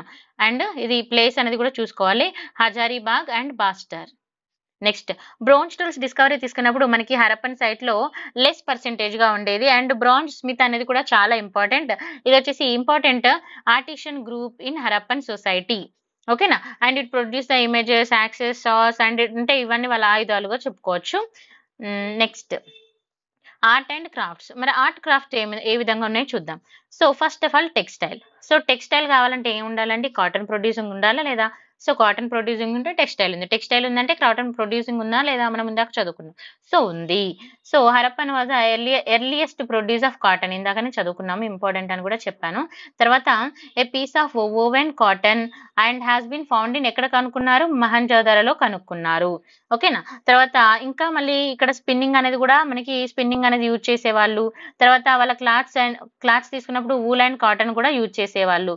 అండ్ అదర్ క్రాఫ్ట్ తీసుకున్నప్పుడు ఏమున్నవి అని అంటే చూడండి, బ్రిక్స్ లేయింగ్, తర్వాత Mason's, boat making, seal making, terracotta manufacturing, ఇవన్నీ ఇంపార్టెంట్. అంటే వాళ్ళు ఇంకేమేమి వర్క్ చేసేవాళ్ళు? బోట్ మేకింగ్, షిప్ మన బోట్ తయారు చేయడం కానీ, తర్వాత సీల్ మేకింగ్, తర్వాత టెరకోటా మ్యానుఫ్యాక్చరింగ్, ఇలా మనకి అంటే బొమ్మల్ని తయారు చేస్తారు కదా, సో ఆ విధంగా. తర్వాత ఇంకా ఎవరు ఉన్నారు మరి అక్కడ? గోల్డ్ స్మిత్ వాళ్ళు కూడా ఉన్నారు. తర్వాత బీడ్ మేకింగ్ కూడా అక్కడ మనకి ఇంపార్టెంట్. గోల్డ్ స్మిత్ అంటే ఏంటండి? Made the jewellery from the gold నుంచి జ్యువెలరీని తయారు చేయడము. తర్వాత సిల్వర్ అండ్ ప్రీషియస్ స్టోన్స్ నుంచి జ్యువెలరీని తయారు చేసేవాళ్ళు. మరి ఇవి ఎక్కడి నుంచి తీసుకునే వాళ్ళు అని అంటే ఫ్రమ్ ద ఆఫ్ఘనిస్తాన్. ఓకేనా. Precious stones were brought from the South India. South India అనేది చాలా ఇంపార్టెంట్ అనేది కూడా మనం చూసుకోవాలి. తర్వాత బీడ్ మేకింగ్ తీసుకుంటే హరప్పవర్ ఎక్స్పోర్టర్ ఇన్ బీడ్ మేకింగ్, ఇది ఇంపార్టెంట్. ఓకేనా. తర్వాత పాటరీ మేకింగ్ సిస్టమ్ అనేది కూడా చాలా ఇంపార్టెంట్. పాటరీ మేకింగ్ ఏం యూజ్ చేసేవాళ్ళండి? వీల్ అనేది యూజ్ చేసేవాళ్ళు. తర్వాత pottery having the own characteristics అనేది కూడా చూసుకోవాలి. దానికి షైనింగ్ కూడా ఉండేది. ఇవి మనం డయాగ్రామ్ చూసుకుంటే మనకు క్లారిటీ వస్తుంది. నెక్స్ట్ మరి టెంపుల్స్ ఉన్నాయి ఆ టైంలో, మనకి ఇది ఇంపార్టెంట్. మనం ఇప్పుడు ఈజిప్ట్ కానీ మొసపటంగా తీసుకున్నప్పుడు దే హ్యావింగ్ ద టెంపుల్స్. ఓకేనా. But there is no evidence of temples in Harappan culture. Important point గుర్తుపెట్టుకోండి. ఓకేనా. ఇన్ లోతల్ తీసుకున్నప్పుడు they practising the fire cult but evidence of temples are missing. వాళ్ళు ఫైర్ కల్ట్ అంటే అగ్నిని, ఇప్పుడు అగ్నిదేవుడు, వానదేవుడు అని మనం ఇలా చదువుకుంటాం కదా. సో వాళ్ళు అగ్నిని they pray for that but there is no temples అన్నట్టు. అసలు అక్కడ టెంపుల్స్ అనేది మిస్ అయింది మనకి. ఓకేనా. నెక్స్ట్ మనము ఇంకా హరప్పన్ గురించి తీసుకున్నప్పుడు ఇంకా డిఫరెంట్ గా వాళ్ళు ఏ విధంగా వెపన్స్ యూజ్ చేసేవాళ్ళు అనేది కూడా మనం చూసుకోవచ్చు. Next religious practices. మరి రిలీజన్ అనేది ఏ విధంగా ఉంది? వాళ్ళు ఏం ఫాలో అయ్యేవాళ్ళు? ఏం దేవుని నమ్మేవాళ్ళు అనేది తీసుకుంటే మనకి ఇక్కడ న్యూమరియస్ అనేది నెంబర్ ఆఫ్ వస్తుంది అన్నట్టుగా. Numerous terracotta figures of women have been found from ఎక్కడ కనుక్కున్నారు? Harappa. And one of the figure in a plant growing out. మీకు ఇక్కడ డయాగ్రామ్ చూపిస్తా, ఇదిగోండి చూడండి ఇక్కడ. ఓకేనా. సో సారీ, అది కాదు, అది మీల్ డైట్. మీకు డయాగ్రామ్ ఉంటుంది ఇక్కడ. ట్రీని కూడా వీళ్ళు పూజించే వాళ్ళు అన్నట్టుగా.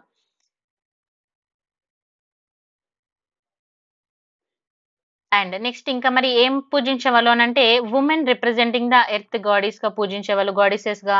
And goddesses connected to the origin and growth of the plant. ఓకేనా. నెక్స్ట్ ఇంకా మళ్ళా వాళ్ళ లైఫ్ స్టైల్ తీసుకున్నప్పుడు ఏ విధంగా ఉంటుంది అని అంటే మనకి చూడండి, but were not sure the Harappan like Egyptian were. మనకి మ్యాట్రియార్షియల్ కల్చర్ అనేది ఉంది, అదొకటి ఇంపార్టెంట్. తర్వాత మనకు ఈజిప్ట్ తీసుకున్నప్పుడు daughters inherited throne the property. Egypt వాళ్ళు తీసుకున్నప్పుడు వాళ్ళ ప్రాపర్టీ ఎవరు తీసుకునే వాళ్ళు? డాటర్స్, కూతుర్లకి. బట్ హరప్పన్ తీసుకున్నప్పుడు ప్రాపర్టీ ఎవరికి ఇచ్చేవాళ్ళు అనేది ఇది important. We have no knowledge about this. గుర్తుపెట్టుకోండి, ఇక్కడ ఈజిప్టియన్ తీసుకున్నప్పుడు డాట్స్ కి ఇచ్చేవారు, బట్ హరప్పా మీద మనకి దాని మీద ఐడియాలు అయితే లేదు, అంటే క్లారిటీ అయితే మనకి ఎవరు ఇవ్వలేదు, అదొకటి చూసుకోవాలి. తర్వాత male deity. So male deity ఇక్కడ మనము చూసుకుంటే అప్పుడు ఎవరిని పూజించేవారు అనేది మనము ఇంపార్టెంట్ గా తీసుకున్నప్పుడు మేల్. ఓకేనా. ఇది మనకి ఇక్కడ ఇది ఉంది చూడండి, ఇక్కడ డయాగ్రామ్ ఉంది. డయాగ్రామ్ చూస్తే మీకు ఒక ఐడియా కూడా వస్తుంది. It having the 3 horns. ఓకేనా. 3 హార్న్స్ హెడ్. ఓకేనా. 3 horns head and sit like yogi. ఎలా కూర్చున్నారో కూడా చూసుకోవాలి. SIT like Yogi. అండ్ ఇంకా ఏమున్నాయి అనిమల్స్ కూడా ఏమేమి ఇక్కడ ప్రజెంట్ అయినాయి అనేది చూసుకోవాలి. ఎలిఫెంట్ ఉంది. ఓకేనా. అండ్ టైగర్ ఉంది. సో టైగర్, ఎలిఫెంట్, ఇవి ఎలిఫెంట్, టైగర్, రెనోసర్, చూడండి రెనోసర్, తర్వాత బఫెల్లోస్, తర్వాత వైల్డ్ ఇక్కడ డీర్స్ కూడా ఉన్నాయి చూడండి ఇక్కడ, ఇదిగోండి ఇక్కడ వస్తుంది డీర్స్. ఓకేనా. సో ఇక్కడ డయాగ్రామ్స్ అనేవి మనం జాగ్రత్తగా చూసుకోవాలి. తర్వాత నెక్స్ట్ ఇక్కడ వీటికి మనము డిబిటి అని కూడా రిప్రజెంట్ చేసుకోవచ్చు ఈజీగా గుర్తుండేలాగా. తర్వాత ఫల్లూస్ వర్షిప్ అనేది ఇంకా వాళ్ళకి ఏ విధంగా ఉంది అనేది మనం చూసుకోవచ్చు. తర్వాత ట్రీ వర్షిప్ ఆల్రెడీ మనం చదువుకున్నాము. సో చూడండి ఇక్కడ ట్రీ వర్షిప్ ఇందాక చెప్పాను. ట్రీ వర్షిప్ అనేది ఈ డయాగ్రామ్ కూడా చూసుకోండి, ఇది చాలా ఇంపార్టెంట్. ఓకేనా. తర్వాత మరి ట్రీలో కూడా ఏం పూజించేవాళ్ళంటే పీపల్ ట్రీ. ఓకే.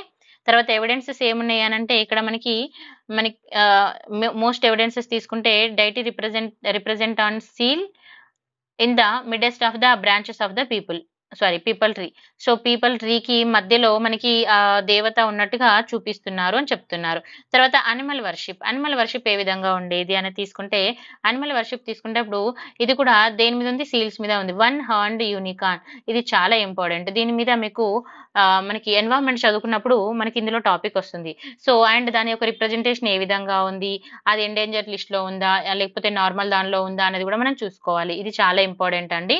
సో ఇది అప్పటి నుంచే ఉంది, గుర్తుపెట్టుకోండి. దీని యొక్క చరిత్ర చాలా పెద్దదిగా ఉంది, చాలా ఇంపార్టెంట్. ఓకే.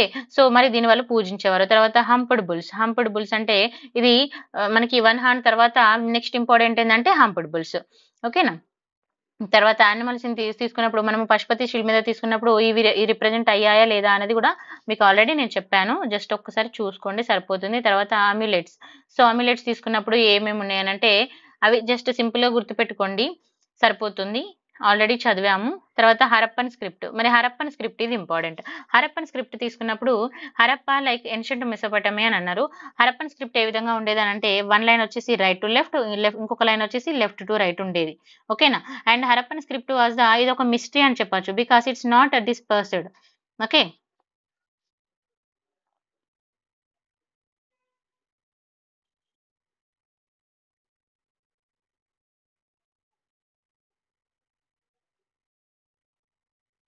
అండ్ మనం ఇక్కడ మోస్ట్ ఆఫ్ ద స్క్రిప్ట్ తీసుకున్నప్పుడు ఇది ఎక్కడ ఉండేది అని అంటే కొన్ని ఫ్యూ వర్డ్స్ మాత్రం మనం కనుక్కున్నాము, అవి కూడా ఎక్కడ ఉండేది అనేది కూడా చూసుకోవాలి. It's found on seals. Okay. Next ఇంకా మన ఇక్కడ ఇంపార్టెంట్ తీసుకున్నప్పుడు ఇది వచ్చేసి pictographic and not alphabetic. So ఇక్కడ ఏబిసినో లేకపోతే నో అలా ఏం లేదండి, ప్రిక్టోగ్రఫీ ఉంది అండ్ ఇట్స్ నాట్ ఆల్ఫాబెటిక్. ఆ రిప్రజెంటేషన్ అనేది చూడండి ఇక్కడ ఇలా ఉండేది బొమ్మలు. ఈ బొమ్మ అంటే మనకి తెలియదు, వాళ్ళు అలా రిప్రజెంట్ చేసుకునే వాళ్ళు. ఇలా అంటే ఇప్పుడు మనకు ఏ ఉంది, ఫర్ ఎగ్జాంపుల్ ఏ అంటే ఇది, బి అంటే ఇది అన్నట్టుగా వాళ్ళు అలా రిప్రజెంట్ చేసుకునే వాళ్ళు. ఓకేనా. తర్వాత మనకి ఎన్ని ఉన్నాయంటే 250 నుంచి 400 పిక్టోగ్రాఫ్స్ ఉన్నాయి and each picture represent the idea of the object. తర్వాత మెజర్మెంట్ కూడా అప్పుడు చాలా యూజ్ చేసేవాళ్ళు. సో మెజర్మెంట్ కి ఏం యూజ్ చేసేవాళ్ళు అనేది కూడా చూసుకోవచ్చు మనం. ఎవిడెన్సెస్ అనేది మనకి ఇక్కడ ప్రొవైడ్ చేయడం జరిగింది. తర్వాత హరప్పన్ యొక్క పోట్రీ ఏ విధంగా ఉంది తీసుకుంటే వాళ్ళు ఏం యూజ్ చేసేవారు ఆల్రెడీ మనం చూసాము, వీల్ యూజ్ చేసేవారు. ఎందుకు, పాట్స్ ని అంటే తయారు చేయడానికి ఈ కుండల్ని మనకి వీల్ యూజ్ చేసేవారు. తర్వాత చాలా different types of various pots అనేది ఉండడం జరిగింది. వాటి మీద ఇంకా డిజైన్స్ కూడా వేసేవాళ్ళు, ట్రీస్, సర్కిల్స్, అలా డిఫరెంట్ డిజైన్స్ కూడా వేసేవాళ్ళు. తర్వాత సీల్స్ తీసుకున్నప్పుడు 2000 సీల్స్ వర్ ఫౌండ్, ఎక్కడ కనుక్కున్నారు అనేది కూడా చూసుకోవాలి. తర్వాత మెజారిటీగా తీసుకున్నప్పుడు ఇన్కరప్షన్ ఈ పిక్చర్స్ ఎక్కడ ఉండేది, దేని మీద అంటే ఏ టాపిక్ మీద రిలేటెడ్ చేసేవాళ్ళంటే 1 horn bull, buffalo, tiger, rhinoceros, goat and elephant. Next ఇప్పుడు ఇమేజెస్ చూద్దాం. ఇక్కడ మనకి చాలా ఇంపార్టెంట్, అప్పుడు మనం చూసుకున్నాము మొహంజోదరోలో కొన్ని ఇంపార్టెంట్ ఉంటుంది, అదేంటిది డాన్సింగ్ గర్ల్. ఓకేనా. సో చాలా బ్యూటిఫుల్ ఇమేజ్ అని చెప్పొచ్చు. సో డాన్సింగ్ గర్ల్ తీసుకున్నప్పుడు ఇది వచ్చేసి మనకి మేడ్ ఆఫ్ బ్రాంజ్, గుర్తుపెట్టుకోండి. మాస్టర్ పీస్ ఆఫ్ హరప్ప అని అంటాం, ఇంపార్టెంట్. సో మరి ఇప్పుడు తినని తీసుకున్నప్పుడు ఇది ఏ విధంగా ఉంది అనేది ఈ రిప్రజెంటేషన్ మనం చూసుకోవాలి. ఓకేనా. సో రిప్రజెంటేషన్ తీసుకున్నప్పుడు ఏ విధంగా ఉంది, రైట్ హామా నిప్, మనకి ఇక్కడ చూడండి రైట్ హామా నిప్పు మీద ఉంది. తర్వాత వాళ్ళ ఆభరణాలు యూజ్ చేసేవాళ్ళు. ఓకేనా. అండ్ నేక్డ్ గర్ల్ అండ్ తర్వాత వియరింగ్ ద బ్యాంగిల్స్ కూడా చూడండి ఇక్కడ వియరింగ్ ద బ్యాంగిల్స్ వేసుకోవడం వల్ల వాళ్ళ ఆభరణాలు యూజ్ చేసే వాళ్ళని మనకు తెలుస్తుంది అన్నట్టుగా. తర్వాత హెయిర్ ఈజ్ తన హెయిర్ కూడా ఏ విధంగా ఉంది చూడండి. ఓకేనా. తర్వాత ఇది masterpiece of Harappan art అని అంటాము. తర్వాత డ్రాపింగ్ ఐస్ కూడా ఏ విధంగా ఉన్నాయి చూడండి, డ్రాపింగ్ ఐస్, ఇది ఇంపార్టెంట్. నెక్స్ట్ ఇవి ఏంటి అండి గుర్తుపెట్టుకోండి, ఇవి ఇమేజెస్ నేను చూపిస్తున్నాను, బట్ ఇవి ఇంపార్టెంట్. ఇందాక మనం చూసుకున్నాం బియర్డెడ్ ప్రిస్ట్. సో తిన గురించి చూడండి, ఇప్పుడు తిన ఏ విధంగా ఉంది అనేది చూద్దాం. So bearded man was interpreted as a priest. So priest కూడా అని అంటారు. ఇక్కడ మరి ఏ విధంగా ఉంది? తను ఫస్ట్ ఒక షాలో అనేది ఇక్కడ చూడండి. ఒక షాలో అనేది డ్రాప్ అయింది. సో, షాలో అనేది ఏ విధంగా డ్రాప్ అయింది? Under right arm and cover the left shoulder. Right arm cover the left shoulder. So, ఇది చూసుకోవాలి. ఇక్కడ ఇచ్చేసాను చూడండి మీకు. తర్వాత షాలో డెకరేటెడ్ విత్ ద చూడండి ట్రేఫైల్ ప్యాటర్న్. సో, ఇది ఏ విధంగా డెకరేట్ అయిందనేది కూడా మనం చూసుకోవాలి. అండ్ అది కూడా ఇంపార్టెంట్. తర్వాత ఐస్ తీసుకున్నప్పుడు ఏ విధంగా కళ్ళు ఏ విధంగా ఉన్నాయండి? It's like little elongated. చూడండి ఇలా ఎన్లాంగ్ ఉన్నాయి. ఇలా ఉన్నాయి. ఓకేనా? మళ్ళా హాఫ్ క్లోజ్ అయి ఉన్నాయి. లైక్ ఒక మెడిటేషన్ ప్యాటర్న్‌లో. తర్వాత నోస్ తీసుకున్నప్పుడు ఏ విధంగా ఉంది? It's well formed and medium సైజ్‌లో ఉంది. Mouth average size and close cut of moustached. ఇక్కడ మనము ఇవి చూడండి ఇక్కడ గడ్డం, ఇవి మీసం అది చూసుకుంటే ఏ విధంగా ఉందని కూడా చెప్పారు. తర్వాత హెయిర్ ఏ విధంగా ఉంది? ప్యాటర్న్డ్, మిడిల్ అండ్ ఇంకా మనం అంటే ఇక్కడ ఏదైతే మనకి కనిపిస్తుందో విగ్రహము ఇది ఏ విధంగా ఉందనేది క్లియర్‌గా మనం చూసుకోవాలి. Next terracotta figurines. So, terracotta figurines అనేది చాలా ఇంపార్టెంట్ అండి. చూడండి ఇక్కడ చూడగానే మనకు అన్నీ అర్థమైపోవాలి. ఇవి మనం ఇలాంటివి చదివేటప్పుడు ఈ పిక్చర్ చూసుకుంటూ చదివితే ఏందంటే మనకి ఈజీగా ఐడెంటిఫై ఉంటుంది. ఈజీగా గుర్తుంటుంది. ఇప్పుడు చూడండి ఇక్కడ బియర్డ్ మ్యాన్ అనంగానే ఈ పిక్చర్ చూడగానే మనకి ఏమేమి ఉంది ఏంటి అనేది కళ్ళు ఏ విధంగా ఉంది, ముక్కు ఏ విధంగా ఉంది, నోరు ఏ విధంగా ఉంది, వాళ్ళ హెయిర్ స్టైల్ ఏ విధంగా ఉంది, వాళ్ళ డ్రెస్సింగ్ ఏ విధంగా ఉంది అర్థమైపోతుంది కదా. సో, ఎప్పుడైనా ఇలాంటివి వచ్చినప్పుడు ఏంటంటే మనము మంచిగా జాగ్రత్తగా ఫిగర్‌ని చూస్తే మనకు అర్థమైపోతుంది అన్నట్టుగా. ఓకేనా? సో, ఇక్కడ మీకు ఆల్రెడీ చూపించాను. తర్వాత బీడ్స్ ఏం యూజ్ చేసేవాళ్ళు చూడండి. ఇక్కడ డిఫరెంట్ టైప్స్ ఆఫ్ బీడ్స్ నేను మీకు రిప్రజెంట్ చేశాను. సో, ఈ విధంగా డిఫరెంట్ టైప్స్ వాళ్ళు యూజ్ చేసేవాళ్ళు. ఓకే. అండ్ మరి దీన్ని దేనితో తయారు చేసేదని కూడా మనకి చాలా ఇంపార్టెంట్. తర్వాత వర్షిప్ కూడా ఏ విధంగా ఉండేది? ఓకేనా? Worship and made of. తర్వాత రీజన్స్ ఆఫ్ డిక్లైన్. మరి ఇంత హరప్పన్ కల్చర్ ఉంది కదా! మరి డిక్లైన్ అవ్వడానికి రీజన్ ఏంటి అనంటే, అంటే దేర్ ఈస్ చాలా రకాల రీజన్స్ అయితే చెప్తారండి. కొంతమంది అంటే చాలా వర్షాలొచ్చి, ఫ్లడ్స్ వచ్చి అలా అయిపోయింది అని చెప్తారు. అంటే డిఫరెంట్‌గా కొంతమంది వచ్చేసి అగ్రికల్చర్‌లో సరిగ్గా లేకపోవడము, పంటలు తగ్గిపోవడము, సో, అంటే ఫెర్టిలిటీ అనేది తగ్గిపోయింది అని ఇలా మనకి డిఫరెంట్ రీజన్స్ అయితే చెప్పడం జరుగుతుంది. ఓకేనా? తర్వాత కొంతమంది ఇంకేమంటారు? సడెన్ ఫ్లడ్స్ రావడం జరిగింది. అండ్ కొంతమంది ఎర్త్‌క్వేక్స్ వచ్చాయి అని అంటారు. తర్వాత ఇక్కడ డిక్లైన్ అనడానికి డిఫరెంట్ రీజన్స్ ఉన్నాయి. కొంతమంది వచ్చేసి మనకి ఫారెన్ ఇన్వెన్షన్ రావడం వల్ల అంటే వేరే కంట్రీ వాళ్ళు మన దగ్గరికి వచ్చి ఆరియన్ ఇన్వెన్షన్ వచ్చింది. సో, దానివల్ల కూడా హరప్పన్ అనేది డిక్లైన్ అయిందని చెప్తారు. So, reality of decline of Harappan culture తీసుకున్నప్పుడు ఇక్కడ మనకి చాలా రీజన్స్ ఉన్నాయి. But one of the most important factor తీసుకుంటే ఎకలాజికల్ ఇంబాలెన్స్ అని కూడా చెప్తారు. ఓకేనా? So, failure in the evolvement. ఓకేనా? అండ్ నో వ్యూ అంటే కొత్త టెక్నాలజీ కూడా ఏం లేకపోవడం అనేది ఇక్కడ ఒక ఇంపార్టెంట్‌గా చెప్పొచ్చు. తర్వాత post urban phase of Harappan culture తీసుకున్నప్పుడు ఆ టైమ్ పీరియడ్ ఎప్పుడు స్టార్ట్ అయిందంటే 1900-1200 బీసీ. సో, ఇది సబ్ ఇండస్ కల్చర్ అని కూడా అంటారు. అండ్ ఇక్కడ మనకి న్యూ లైఫ్ అనేది ఒకటి న్యూ ఎరా అనేది స్టార్ట్ అవుతుంది. సో, దీని గురించి మనము నెక్స్ట్ క్లాస్‌లో చూద్దాం. Yes. This is our website. ఇది మన వెబ్‌సైట్ అండి. ఇక్కడ మీకు మనకి వెబ్‌సైట్ ఉంది. At the same time app కూడా ఉంది. సో, 2 కూడా మనకు అవైలబుల్‌గా ఉన్నాయి. ఆండ్రాయిడ్ వాళ్ళు యాప్ యూజ్ చేసుకోవచ్చు. ఐఓఎస్ వాళ్ళకి మనకి వెబ్‌సైట్‌లో విజిట్ అయ్యి మీరు కోర్సెస్‌ని పర్చేజ్ చేసుకోవచ్చు. మనదేదైతే ఫుల్ క్లాసెస్ ఉంటుంది కదా! మన ఫుల్ క్లాసెస్ కానీ, మన టెస్ట్ సిరీస్ కానీ మన వెబ్‌సైట్‌లో ఈ విధంగా ఉంటుందండి. మీరు కావాలనుకున్న వాళ్ళు ఇక్కడికొచ్చేసి పేజ్ విజిట్ చేసి మీరు క్లాసెస్ వినొచ్చు అండ్ పర్చేజ్ చేసుకోవచ్చు. మీకు ఇంకేదైనా ఫర్దర్ డీటెయిల్స్ కావాలన్నా మన కాంటాక్ట్ అయితే మీకు అన్ని ప్లేసెస్‌లో విజిబుల్‌గా ఉండేలాగా పెడుతున్నాము. సో, మీరు మనకు కాంటాక్ట్ కూడా అవ్వచ్చు. ఇకపైన మన కోర్సెస్ కానీ నేను ఇంకా ఇందులో ఫ్రీ టెస్ట్‌లు కూడా కొద్ది రోజుల్లో పోస్ట్ చేస్తానండి. సో, ప్రెజెంట్ మనకి APPSC and TSPSC and UPSC classes కూడా అవైలబుల్‌గా ఉన్నాయి. అండ్ ఆంథ్రోపాలజీ కూడా తెలుగు మీడియం వాళ్ళకి అవైలబుల్‌గా ఉన్నాయి. సో, ఈ విధంగా మీకు ఏ కోర్స్ కావాలన్నా మీరు మన ఈ వెబ్‌సైట్‌లో విజిట్ అయిపోయి మనం ఇక్కడ చూసుకోవచ్చు. And at the same time Android వాళ్ళకైతే డైరెక్ట్ యాప్ ఉంటుంది. సో, మీరు యాప్‌లో డౌన్‌లోడ్ చేసుకోవచ్చండి. సో, ఈ విధంగా మనకి ఏపీపీఎస్సీ అండ్ టీఎస్‌పీఎస్సీ అన్నీ కూడా అవైలబుల్‌గా ఉంటాయి. థాంక్ యూ అండి.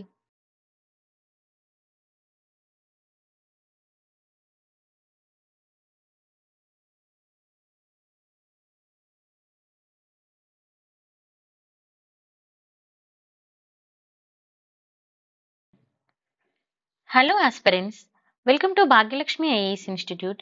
Today we are going to discuss about Vedic period. ఓకేనా? సో, మన వేదిక్ పీరియడ్ తీసుకున్నప్పుడు ఇక్కడ మనకి వేదిక్ పీరియడ్‌లో 2 పార్ట్స్ ఉంటుందండి. ఇది 2 పార్ట్స్‌గా డివైడ్ చేశారు. Early Vedic and later Vedic. So, time duration తీసుకున్నప్పుడు మనకి 1500-1000 అండ్ 1000-600. సో, ఇప్పుడు మనం ఎర్లీ వేదిక్ తీసుకున్నప్పుడు ఎర్లీ వేదిక్ అనేది చాలా ఇంపార్టెంట్. ఎర్లీ వేదిక్‌లో ఏమొస్తుందంటే రిగ్వేద. ఓకేనా. Rigveda is the very important source in the early Vedic. And the manuscript of Rigveda ఇది ఎక్కడ రాశారు అని అంటే written on the bark of tree. ఇది ఇంపార్టెంట్ అండి. తర్వాత ఋగ్వేద గురించి తీసుకుందాం. సో ఋగ్వేద అంటే ఫస్ట్ ఆఫ్ ఆల్ మనకి వేద అనే టర్మ్ ఎక్కడి నుంచి వచ్చింది అంటే వేద అనే term derived from the with అని అంటాం. ఓకేనా. మరి దీని అర్థం ఏంటి అని అంటే టు నో అంటే తెలుసుకోవడం. అండ్ ఇది వచ్చేసి ఓల్డెస్ట్ బుక్ ఇన్ ఇండియా. ఇది కూడా గుర్తుపెట్టుకోవాలి మనము. అండ్ ఇయర్ అయితే మనం ఆల్రెడీ చూసాము. ఎక్కడండి రీజియన్ వచ్చేసి పంజాబ్ రీజియన్. ఓకేనా. తర్వాత మరి ఇక్కడ మన ఆరియన్స్ కూడా ఇప్పుడు మనం ఆరియన్స్ గురించి తీసుకున్నప్పుడు ఆరియన్స్ వచ్చేసి వాళ్ళకి they did not know how to right. వాళ్ళకి రాయడం అనేది తెలియదు. ఓకేనా. సో అదొకటి గుర్తుపెట్టుకోవాలి. అండ్ ఈ book is compiled much later. కొంచెం లేట్ గా కంపైల్ అయితే చేయడం జరిగింది. తర్వాత ఋగ్వేద తీసుకున్నప్పుడు మనకి ఇక్కడ 10 మండల్స్ ఉంటాయి. మండల్స్ అంటే ఏంటంటే చాప్టర్స్. తర్వాత 1028 సుక్తాస్ ఉంటాయి. సుక్త అంటే హినాస్. తర్వాత 10468 వచ్చేసి శ్లోకాలు ఉంటాయి. ఇప్పుడు మనం ఒకటి చదివినప్పుడు మనకి ఎన్ని మండలాలు ఇప్పుడు భగవద్గీత చదువుతాం. సో భగవద్గీతలో ఎలా ఉంటాయి మండలాలు, సూక్తాలు, శ్లోకాలు ఇలా మనకి ఈ ఋగ్వేదలో కూడా ఇలా ఉంటాయి అన్నట్టుగా. సో అవన్నీ ఎన్ని ఉన్నాయి అనేది మనం ఎగ్జామ్ పాయింట్ ఆఫ్ వ్యూలో చూసుకోవాలి. నేను మీకు ఇదంతా ఒక క్రాష్ కోర్స్ లాగానే చెప్తున్నాను. ఎందుకంటే ఎగ్జామ్ పాయింట్ ఆఫ్ వ్యూలో ఇంపార్టెంట్ గా చెప్తున్నాను. ఓకేనా. ఎందుకంటే మనకు ఉన్న టైంని మనం యూటిలైజ్ చేసుకోవాలి. తర్వాత మండల్స్ ఫ్రమ్ 2 to 8 మండల్స్ ఉంటే ఇవేంటంటే 2 to 8 అంటే 2 to 8 వచ్చేసి మనకి ఓల్డర్ పాతవి అని, 1 and 10 వచ్చేసి కొత్తవి లేటెస్ట్వి అని అంటారు. అయితే ఇక్కడ ఇంపార్టెంట్ ఏంటంటే శుద్ర అనే టర్మ్. ఈ శుద్ర అనే పదము మరి ఎక్కడ మెన్షన్ చేశారంటే ఫస్ట్ టైం 10th మండలాలు మెన్షన్ చేయడం జరిగింది. మరి ఇది ఏ భాషలో రాశారు అంటే రిటన్ ఇన్ వేదిక్ సాంస్క్రిట్. ఇది గుర్తుపెట్టుకోవాలి. ఓకేనా. తర్వాత మరి అప్పుడు గ్రామర్ ఇవన్నీ ఉన్నాయా లేదా అనేది కూడా చూసుకోవాలి. సో ఎర్లియస్ట్ గా తీసుకున్నప్పుడు ఎర్లియస్ట్ ఫార్మ్ ఆఫ్ సంస్కృత్ తీసుకుంటే పెర్హాప్స్ వితౌట్ గ్రామర్. ఓకేనా. Remember this point. తర్వాత gods and goddesses are praised by in this book. తర్వాత మోడర్న్ హిందీస్ దీన్ని చాలా బాగా బిలీవ్ చేస్తారు. So now Aryans. మనం ఇందాక ఆరియన్స్ అన్నాము. సో ఆరియన్స్ ఎక్కడి నుంచి వచ్చారు? ఋగ్వేదంలో ఆరియన్స్ ఉన్నారు. సో ఆర్యన్ అంటే ఏంది? ఆర్యన్ అనే వర్డ్ లిటరలీగా మీనింగ్ తీసుకుంటే ప్యూర్ ఆర్ నోబల్ అని అంటాం. ఓకేనా. సో మరి నేమ్ ఎక్కడి నుంచి వచ్చింది? ఇది యాక్చువల్ లింగ్విస్టికా లేకపోతే రేస్ అంటే ఆర్యన్ అనేది only linguistic group, not the race. Remember this point also very important. మరి వీళ్ళు ఒరిజినల్ గా ఎక్కడి నుంచి వచ్చారు అని అంటే they are originally came from Eurasia. Eurasia అంటే ఏంటంటే సెంట్రల్ ఏషియా. మరి ఎక్కడ సెటిల్ అయ్యారు? పంజాబ్ లో సెటిల్ అయ్యారు. ఓకేనా. ఇది ఇంపార్టెంట్. తర్వాత మరి వాళ్ళు ఏ రివర్ దగ్గర వాళ్ళు సెటిల్ అయ్యారు అంటే ఇండస్ రివర్. ఇది చాలా ఇంపార్టెంట్. ఓకేనా. ఇది మరి ఎన్నిసార్లు మెన్షన్ చేశారు ఋగ్వేదలో అనేది కూడా చూసుకోవాలి మనం. ఎన్నిసార్లు అని అంటే సెవెరల్ టైమ్స్ మెన్షన్ చేశారు. చాలా టైమ్స్ మెన్షన్ చేశారు. అండ్ ఇండస్ అనేది చాలా ఇంపార్టెంట్ రివర్ అని చెప్పొచ్చు. తర్వాత river Saraswati also they praised. సరస్వతిని కూడా వాళ్ళు చాలా పూజించేవాళ్ళు అని, రివర్ ఇండస్ కూడా వాళ్ళకి చాలా గ్రేట్ అని మతలబ్ చాలా ఇంపార్టెంట్ అని మనం చెప్పొచ్చు. తర్వాత మరి ఇంక ఇది ఏం రిఫర్ చేస్తున్నా అంటే ఇట్స్ రిఫర్డ్ ద నాది తామా. వాట్ ఈస్ ద నాది తామా? నాది తామా తామా నది. నది అని అంటాం. ఫస్ట్ దీన్ని డివైడ్ చేసుకోవాలి. నది. నది అంటే ఏంది? రివర్. ఓకేనా. నది తామా అంటే మదర్ రివర్ అని అర్థం. నది అంటే రివర్ మీకు తెలుసు కదా, నదులు అంటాము అలా. తర్వాత మరి వీటి యొక్క ఓల్డ్ నేమ్స్ న్యూ నేమ్స్ ఏమున్నాయో చూద్దాం నదులకి. సింధ్ అంటే ఏంటంటే ఇండస్. అండ్ వితస్తా అంటే ఏంది? జైలుం. జైలుం చీనాబ్ ఇవన్నీ మీకు తెలుసు కదా. తర్వాత అస్కిన్ అంటే చైనాబ్. అండ్ చూడండి పౌష్ని, రవి, సరస్వతి, ఘాఘర్ అండ్ కుబా, కాబుల్. సో ఈ నేమ్స్ కూడా ఇంపార్టెంట్ గా చూసుకోవాలి. ఓకేనా. తర్వాత there are aware of Himalayas. వాళ్ళకి హిమాలయాస్ గురించి తెలుసు. But they don't know about the desert and seas. ఇది పాయింట్ ఇంపార్టెంట్ అండి. వాళ్ళకి హిమాలయాల గురించి తెలుసు కానీ డిజర్ట్స్ గురించి, సీ గురించి తెలియదు. ఇంకా ఋగ్వేదంలో తీసుకున్నప్పుడు వర్డ్ సముద్ర అనేది మెన్షన్ చేయడం జరిగింది. సముద్ర అంటే ఏంటండి? Collection of water. ఓకేనా. ఇంకా ఆరియన్స్ తీసుకున్నప్పుడు వాళ్ళకి they didn't come from the far east. So వాళ్ళు ఈస్ట్ నుంచి రాలేదు, ఫార్ ఈస్ట్ నుంచి అండ్ సౌత్ నుంచి కాదు అని చెప్తున్నారు. సో అందుకనే అంటే ఈస్ట్ వరకు వాళ్ళు రాలేకపోయారు. అండ్ అందుకే మనము వాళ్ళకి ఏమంటామంటే they are not aware of the Narmada. వాళ్ళకి నర్మదా అంటే ఐడియా లేదు. ఓకేనా. తర్వాత Ganga. Ganga is mentioned only once. ఎక్కడ ఎన్నిసార్లు మెన్షన్ చేశారు? ఓన్లీ వన్స్ మెన్షన్ చేశారు. Not socially important. It was not a holy river in then. అప్పుడు గంగా అనేది వాళ్ళకి అంత ఇంపార్టెంట్ అయితే కాదు అని చెప్తున్నారు. తర్వాత యమున తీసుకుంటే ఇది క్లోజ్ టు ద పంజాబ్ ఉంది. దీన్ని ఎన్నిసార్లు మెన్షన్ చేశారంటే 3 times మెన్షన్ చేశారు. ఇది గుర్తుపెట్టుకోవాలి. తర్వాత మరి వాళ్ళ యొక్క ఆక్యుపేషన్స్ ఏముంది తీసుకుంటే Rigveda of occupations of the Rigveda తీసుకుంటే సింపుల్ గా వాళ్ళ ఆక్యుపేషన్స్ ఏమున్నాయి, వాళ్ళు ఏం చేసేవాళ్ళు అని అంటే పాస్ట్రోల్ నోమోడ్స్, ఓకేనా, పాస్ట్రోల్ nomads and domestication of animals అనేది ఉండేది. So this is the most important activity అని మనం చెప్పొచ్చు, ఓకేనా. And they know farming, but they was not very developed. అంటే వాళ్ళకి ఫార్మింగ్ తెలుసు, పంటలు పండించడం ఇదంతా తెలుసు, కానీ అంత పెద్దగా డెవలప్మెంట్ లేదు. But they have some idea, అంటే కొంచెం కొంచెంగా తెలుసు అన్నట్టుగా, ఓకేనా. తర్వాత only one crop is mentioned in Rigveda. మరి ఏ క్రాప్ మెన్షన్ చేశారు ఋగ్వేదాలో అని అంటే యవ. యవ అంటే ఏంటండి, బార్లీ. ఇది గుర్తుపెట్టుకోవాలి. తర్వాత గవ్. గవ్ అంటే మనకి కవ్ అని అంటాం కదా. సో కవ్ అనేది ఇక్కడ మళ్ళీ ఋగ్వేదలో చాలా సార్లు మెన్షన్ చేయడం జరిగింది. ఇట్స్ వెరీ ఇంపార్టెంట్, చాలా చాలా ఇంపార్టెంట్, కవ్ అండ్ కాటిల్, ఓకేనా. So cow was mention in important ప్రాపర్టీగా వాళ్ళు మెన్షన్ చేశారు. అప్పుడు యుద్ధాలు ఆవుల కోసము, క్యాటిల్స్ కోసమే జరిగేదండి, ల్యాండ్ కోసం జరిగేది కాదు. ఇది ఇంపార్టెంట్, గుర్తుపెట్టుకోండి, ఓకేనా. The wars were not fought for the land and but for క్యాటల్, land కోసం కాదు, ఓకేనా, క్యాటల్ కోసం, కౌ కోసం, ఇలా వీటి కోసం జరిగేది.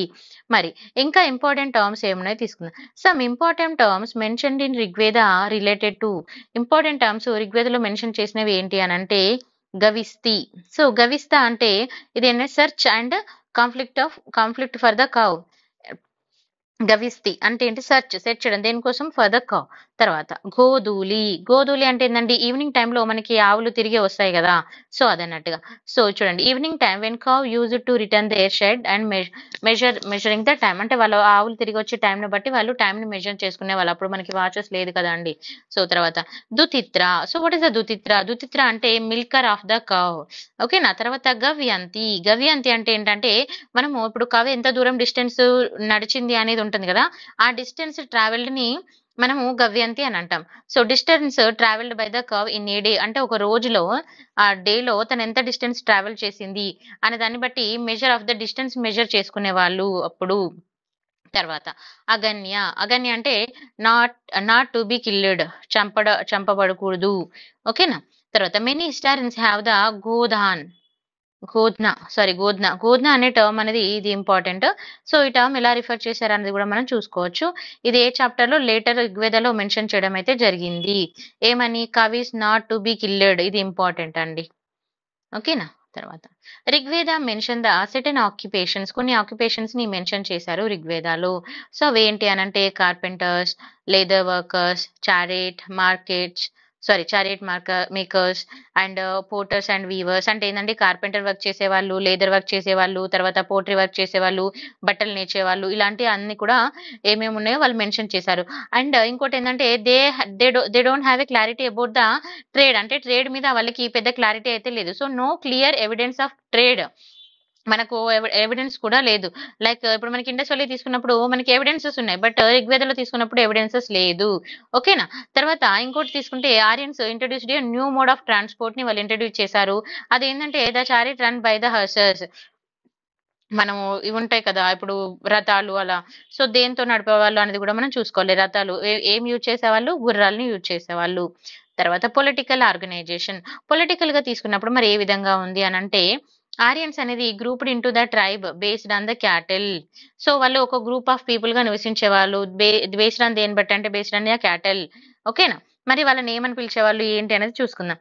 Collective the tribe was called Jana. And తర్వాత మనము లీడర్ తీసుకున్నప్పుడు ఏమంటారు, రచన అంటారు. సో చూద్దాం ఇప్పుడు. టెరిటరీ అంటే ఏంటి, జానా. లీడర్ అంటే రచన. టెరిటరీ అంటే ఏంటండి, ఇప్పుడు మన ఇండియన్ టెరిటరీ తీసుకుంటే అంటే ఇండియన్ ఒక ఏమంటారు ఇండియాలోకి వచ్చే ఏరియా మొత్తం అన్నట్టుగా, సో టెరిటరీ. తర్వాత అంటే ఏంటిది, విష్పతి. టెరిటరీ విష్ కి లీడర్ ఎవరు, విష్పతి. తర్వాత గ్రామ్ అంటే గ్రామం కదా, సో గ్రామంకి లీడర్ ఎవరంటే గ్రామని. తర్వాత కులకి లీడర్ ఎవరంటే కులపతి, ఓకేనా. ఇప్పుడు మనం జనరల్ గా అంటాం కదా కుల పెద్దలని, గ్రామ పెద్దలని, అలా అన్నట్టు, అంతే సింపుల్ గా. తర్వాత మనము ఇంకా ఋగ్వేదలో తీసుకున్నప్పుడు ఇక్కడ మనము రచనా పోస్ట్ గురించి తీసుకున్నప్పుడు ఇది వచ్చేసి నాట్ ఏ హెరిడేటరీ, గుర్తుపెట్టుకోండి. రచనా పోస్ట్ అనేది హెరిడేటరీ కాదు, ఓకేనా. ఇక్కడ మెయిన్ ఇంపార్టెంట్ రోల్ ఎవరు ప్లే చేసేవాళ్ళు అని అంటే గ్రామీణీస్ మెయిన్ ఇంపార్టెంట్ రోల్ అనేది ప్లే చేసేవాళ్ళు.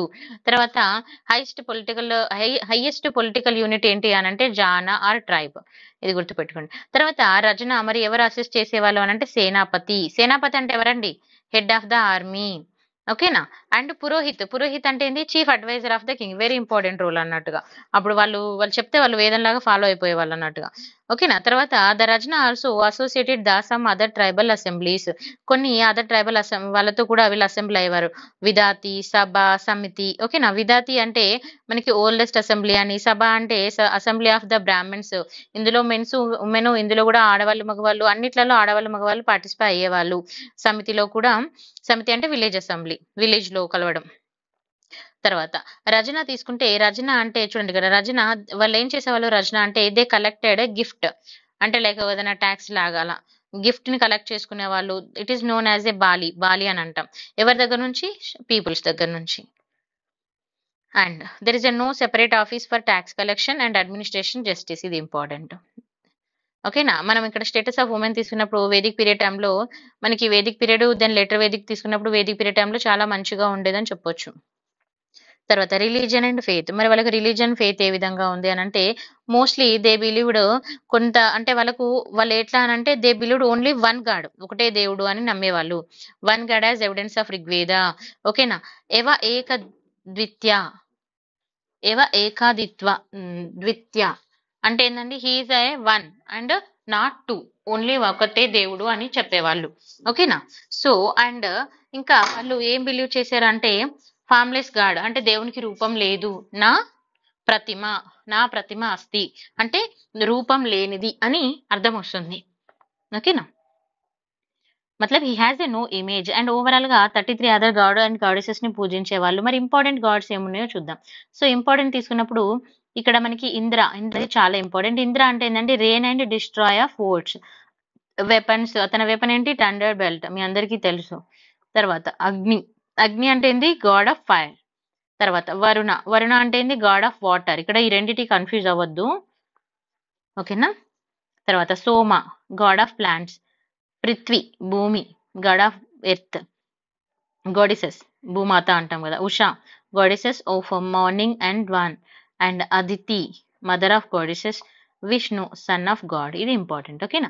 తర్వాత ఇంకా మనం తీసుకుంటే ఇంకా కొన్ని కూడా ఉన్నాయి, బట్ ఇవి ఇంపార్టెంట్, ఇవి చూసుకుంటే సరిపోతుంది, ఓకేనా. తర్వాత ఇంద్ర అనేది చాలా ఇంపార్టెంట్ అని మనం చెప్పొచ్చు. So Indra has mention the most number of times అని చెప్తున్నారు. ఎందులో అంటే ఋగ్వేదాలో, followed by Agni and Varuna. So Indra తర్వాత అగ్ని అండ్ వర్ణ కూడా మెన్షన్ చేశారు. And there is a no sign of temple, ఇది వెరీ ఇంపార్టెంట్. అప్పుడు టెంపుల్ సైన్స్ అనేవి ఏమీ లేదు, ఓకేనా. బట్ వాళ్ళు ఏ విధంగా ఫాలో అవ్వాలంటే, లైక్ స్ట్రక్చర్ ఏ విధంగా ఉంటే రిచువల్స్, వాళ్ళు రిచువల్స్ చేసేవాళ్ళు. ఏంటంటే యజ్ఞాలు బాగా చేసేవారు, ఓకేనా. అండ్ అదే యజ్ఞాలు అంటే ఫైర్ అలర్ట్, మీ అందరికీ తెలుసు యజ్ఞం చేస్తే ఎలా ఉంటుంది. సో యజ్ఞాలు చేసేవాళ్ళు. మరి యజ్ఞ యొక్క ఇంపార్టెంట్ ఏంటి తీసుకుంటే, సమ్ ఇంపార్టెంట్ యజ్ఞాస్ చూద్దాం మనం. రాజసూయ యజ్ఞ అని అంటే, ఇది జనరల్ గా ఎప్పుడు చేసేవారంటే, కొరినేషన్ టైంలో, కింగ్ యొక్క కొరినేషన్ టైంలో చేసేవాళ్ళు మెయిన్ గా, ఓకేనా. సో ఎవ్రీ ఇయర్ చేసేవాళ్ళు. తర్వాత అశ్వమేధ యజ్ఞ అని అంటే ఏంటండి, గుర్రము. మనం ఇప్పుడు జనరల్ గా రామాయణం మూవీ చూసినప్పుడు మీకు స్టోరీ తెలుస్తుంది. ఇప్పుడు కొరినేషన్ టైం రామునికి రాజ్యం అప్పగించినప్పుడు కానీ, దాని ఇంపార్టెంట్ టైంలో కానీ, ఇంకోటి అశ్వమేధ యజ్ఞ ఎప్పుడు చేశారు వాళ్ళు, మన రాజ్యం కోసం మంచి జరగాలని, అలా కొన్ని చేస్తారన్నట్టుగా వాళ్ళు. అంటే ఒక అశ్వాన్ని పంపిస్తారు. అశ్వం అంటే ఏందండి, గుర్రం, తెల్ల గుర్రం పంపిస్తారు. అది ఎక్కడి వరకు వెళ్తే అక్కడ వరకు వాళ్ళది. ఎవరైనా ఆపితే వాళ్ళతో ఫైట్ చేస్తారన్నట్టుగా అలా ఉండేది. మీరు జనరల్ గా రామాయణం చూసినప్పుడు, రాముడు అశ్వమేధ యజ్ఞం చేసినప్పుడు దాన్ని ఎవరో ఆపుతారు, లవకుశలు ఆపుతారు కదా, మీకు ఐడియా ఉంటుందని నేను ఇది ఎగ్జాంపుల్ గా చెప్తున్నాను. సో ఆ విధంగా అన్నట్టుగా. సో అదేం చెప్తుంది మరి అంటే, స్ట్రెంగ్త్ ఆఫ్ ద కింగ్ యొక్క స్ట్రెంగ్త్ గురించి చెప్తుంది, ఓకేనా. అది ఒకటి గుర్తుపెట్టుకోవాలి. అండ్ అది ఎక్కడి వరకు వెళ్తే వాళ్ళు అక్కడ వరకు వాళ్ళ టెరిటరీగా వాళ్ళు తీసుకుంటారు. ఎవరైనా ఆపితే వాళ్ళతో ఫైట్ చేయడం అనేది జరిగేది, ఓకే. నెక్స్ట్ వాజపేయ యజ్ఞ. సో వాజపేయ యజ్ఞ అని అంటే ఏంది మరి ఇక్కడ, వాజపేయ అంటే it was done to gain strength, అంటే డివైన్ పవర్ అనేది ఇక్కడ మనకి ఇంపార్టెంట్. ఎవరికి, రాజుకి, ఓకేనా. అంటే ఇక్కడ ఇప్పుడు మనకి మీకు జనరల్ గా చూసుకుంటే గుర్రాలతో రేస్ పెడతారు కదా. సో అలా అలా రేస్ పెట్టడం అన్నట్టుగా ఎగెనిస్ట్ పర్సన్ తో. తర్వాత మనకి ఇంకా ప్రిస్లీ తీసుకున్నప్పుడు, ప్రిస్లీ క్లాసెస్ ఏమున్నవి అనేది కూడా మనకి ఇంపార్టెంట్. ఏమున్నదండి, బ్రాహ్మణాసు, హోత్రాసు, ఓకేనా, ఉద్గత్రాస్ అని ఇలా important.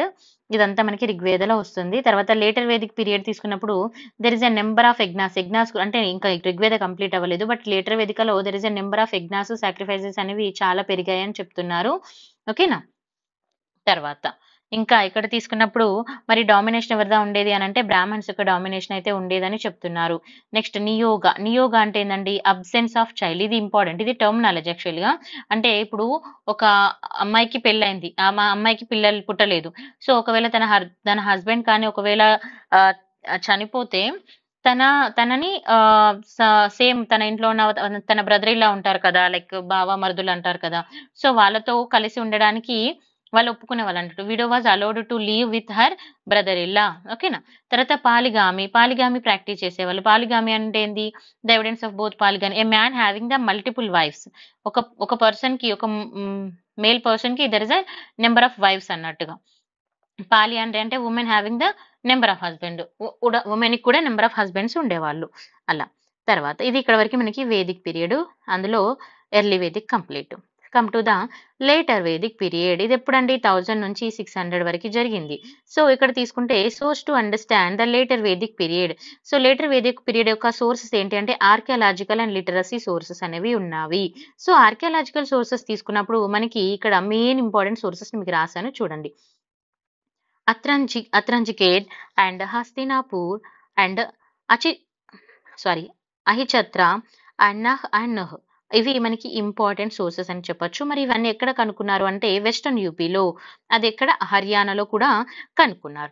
Next come to the pottery. Pottery ఏ విధంగా ఉండేది అనంటే పీజీడబ్ల్యూ పెయింటెడ్ గ్రేవేర్. ఇది important.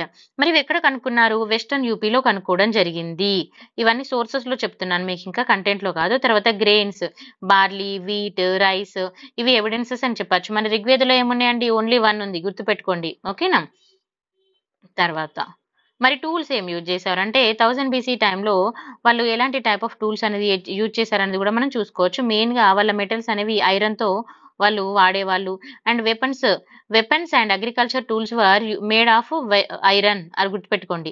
And which was much stronger then copper. అంటే కాపర్ కంటే ఐరన్ అనేది స్ట్రాంగ్ కదా!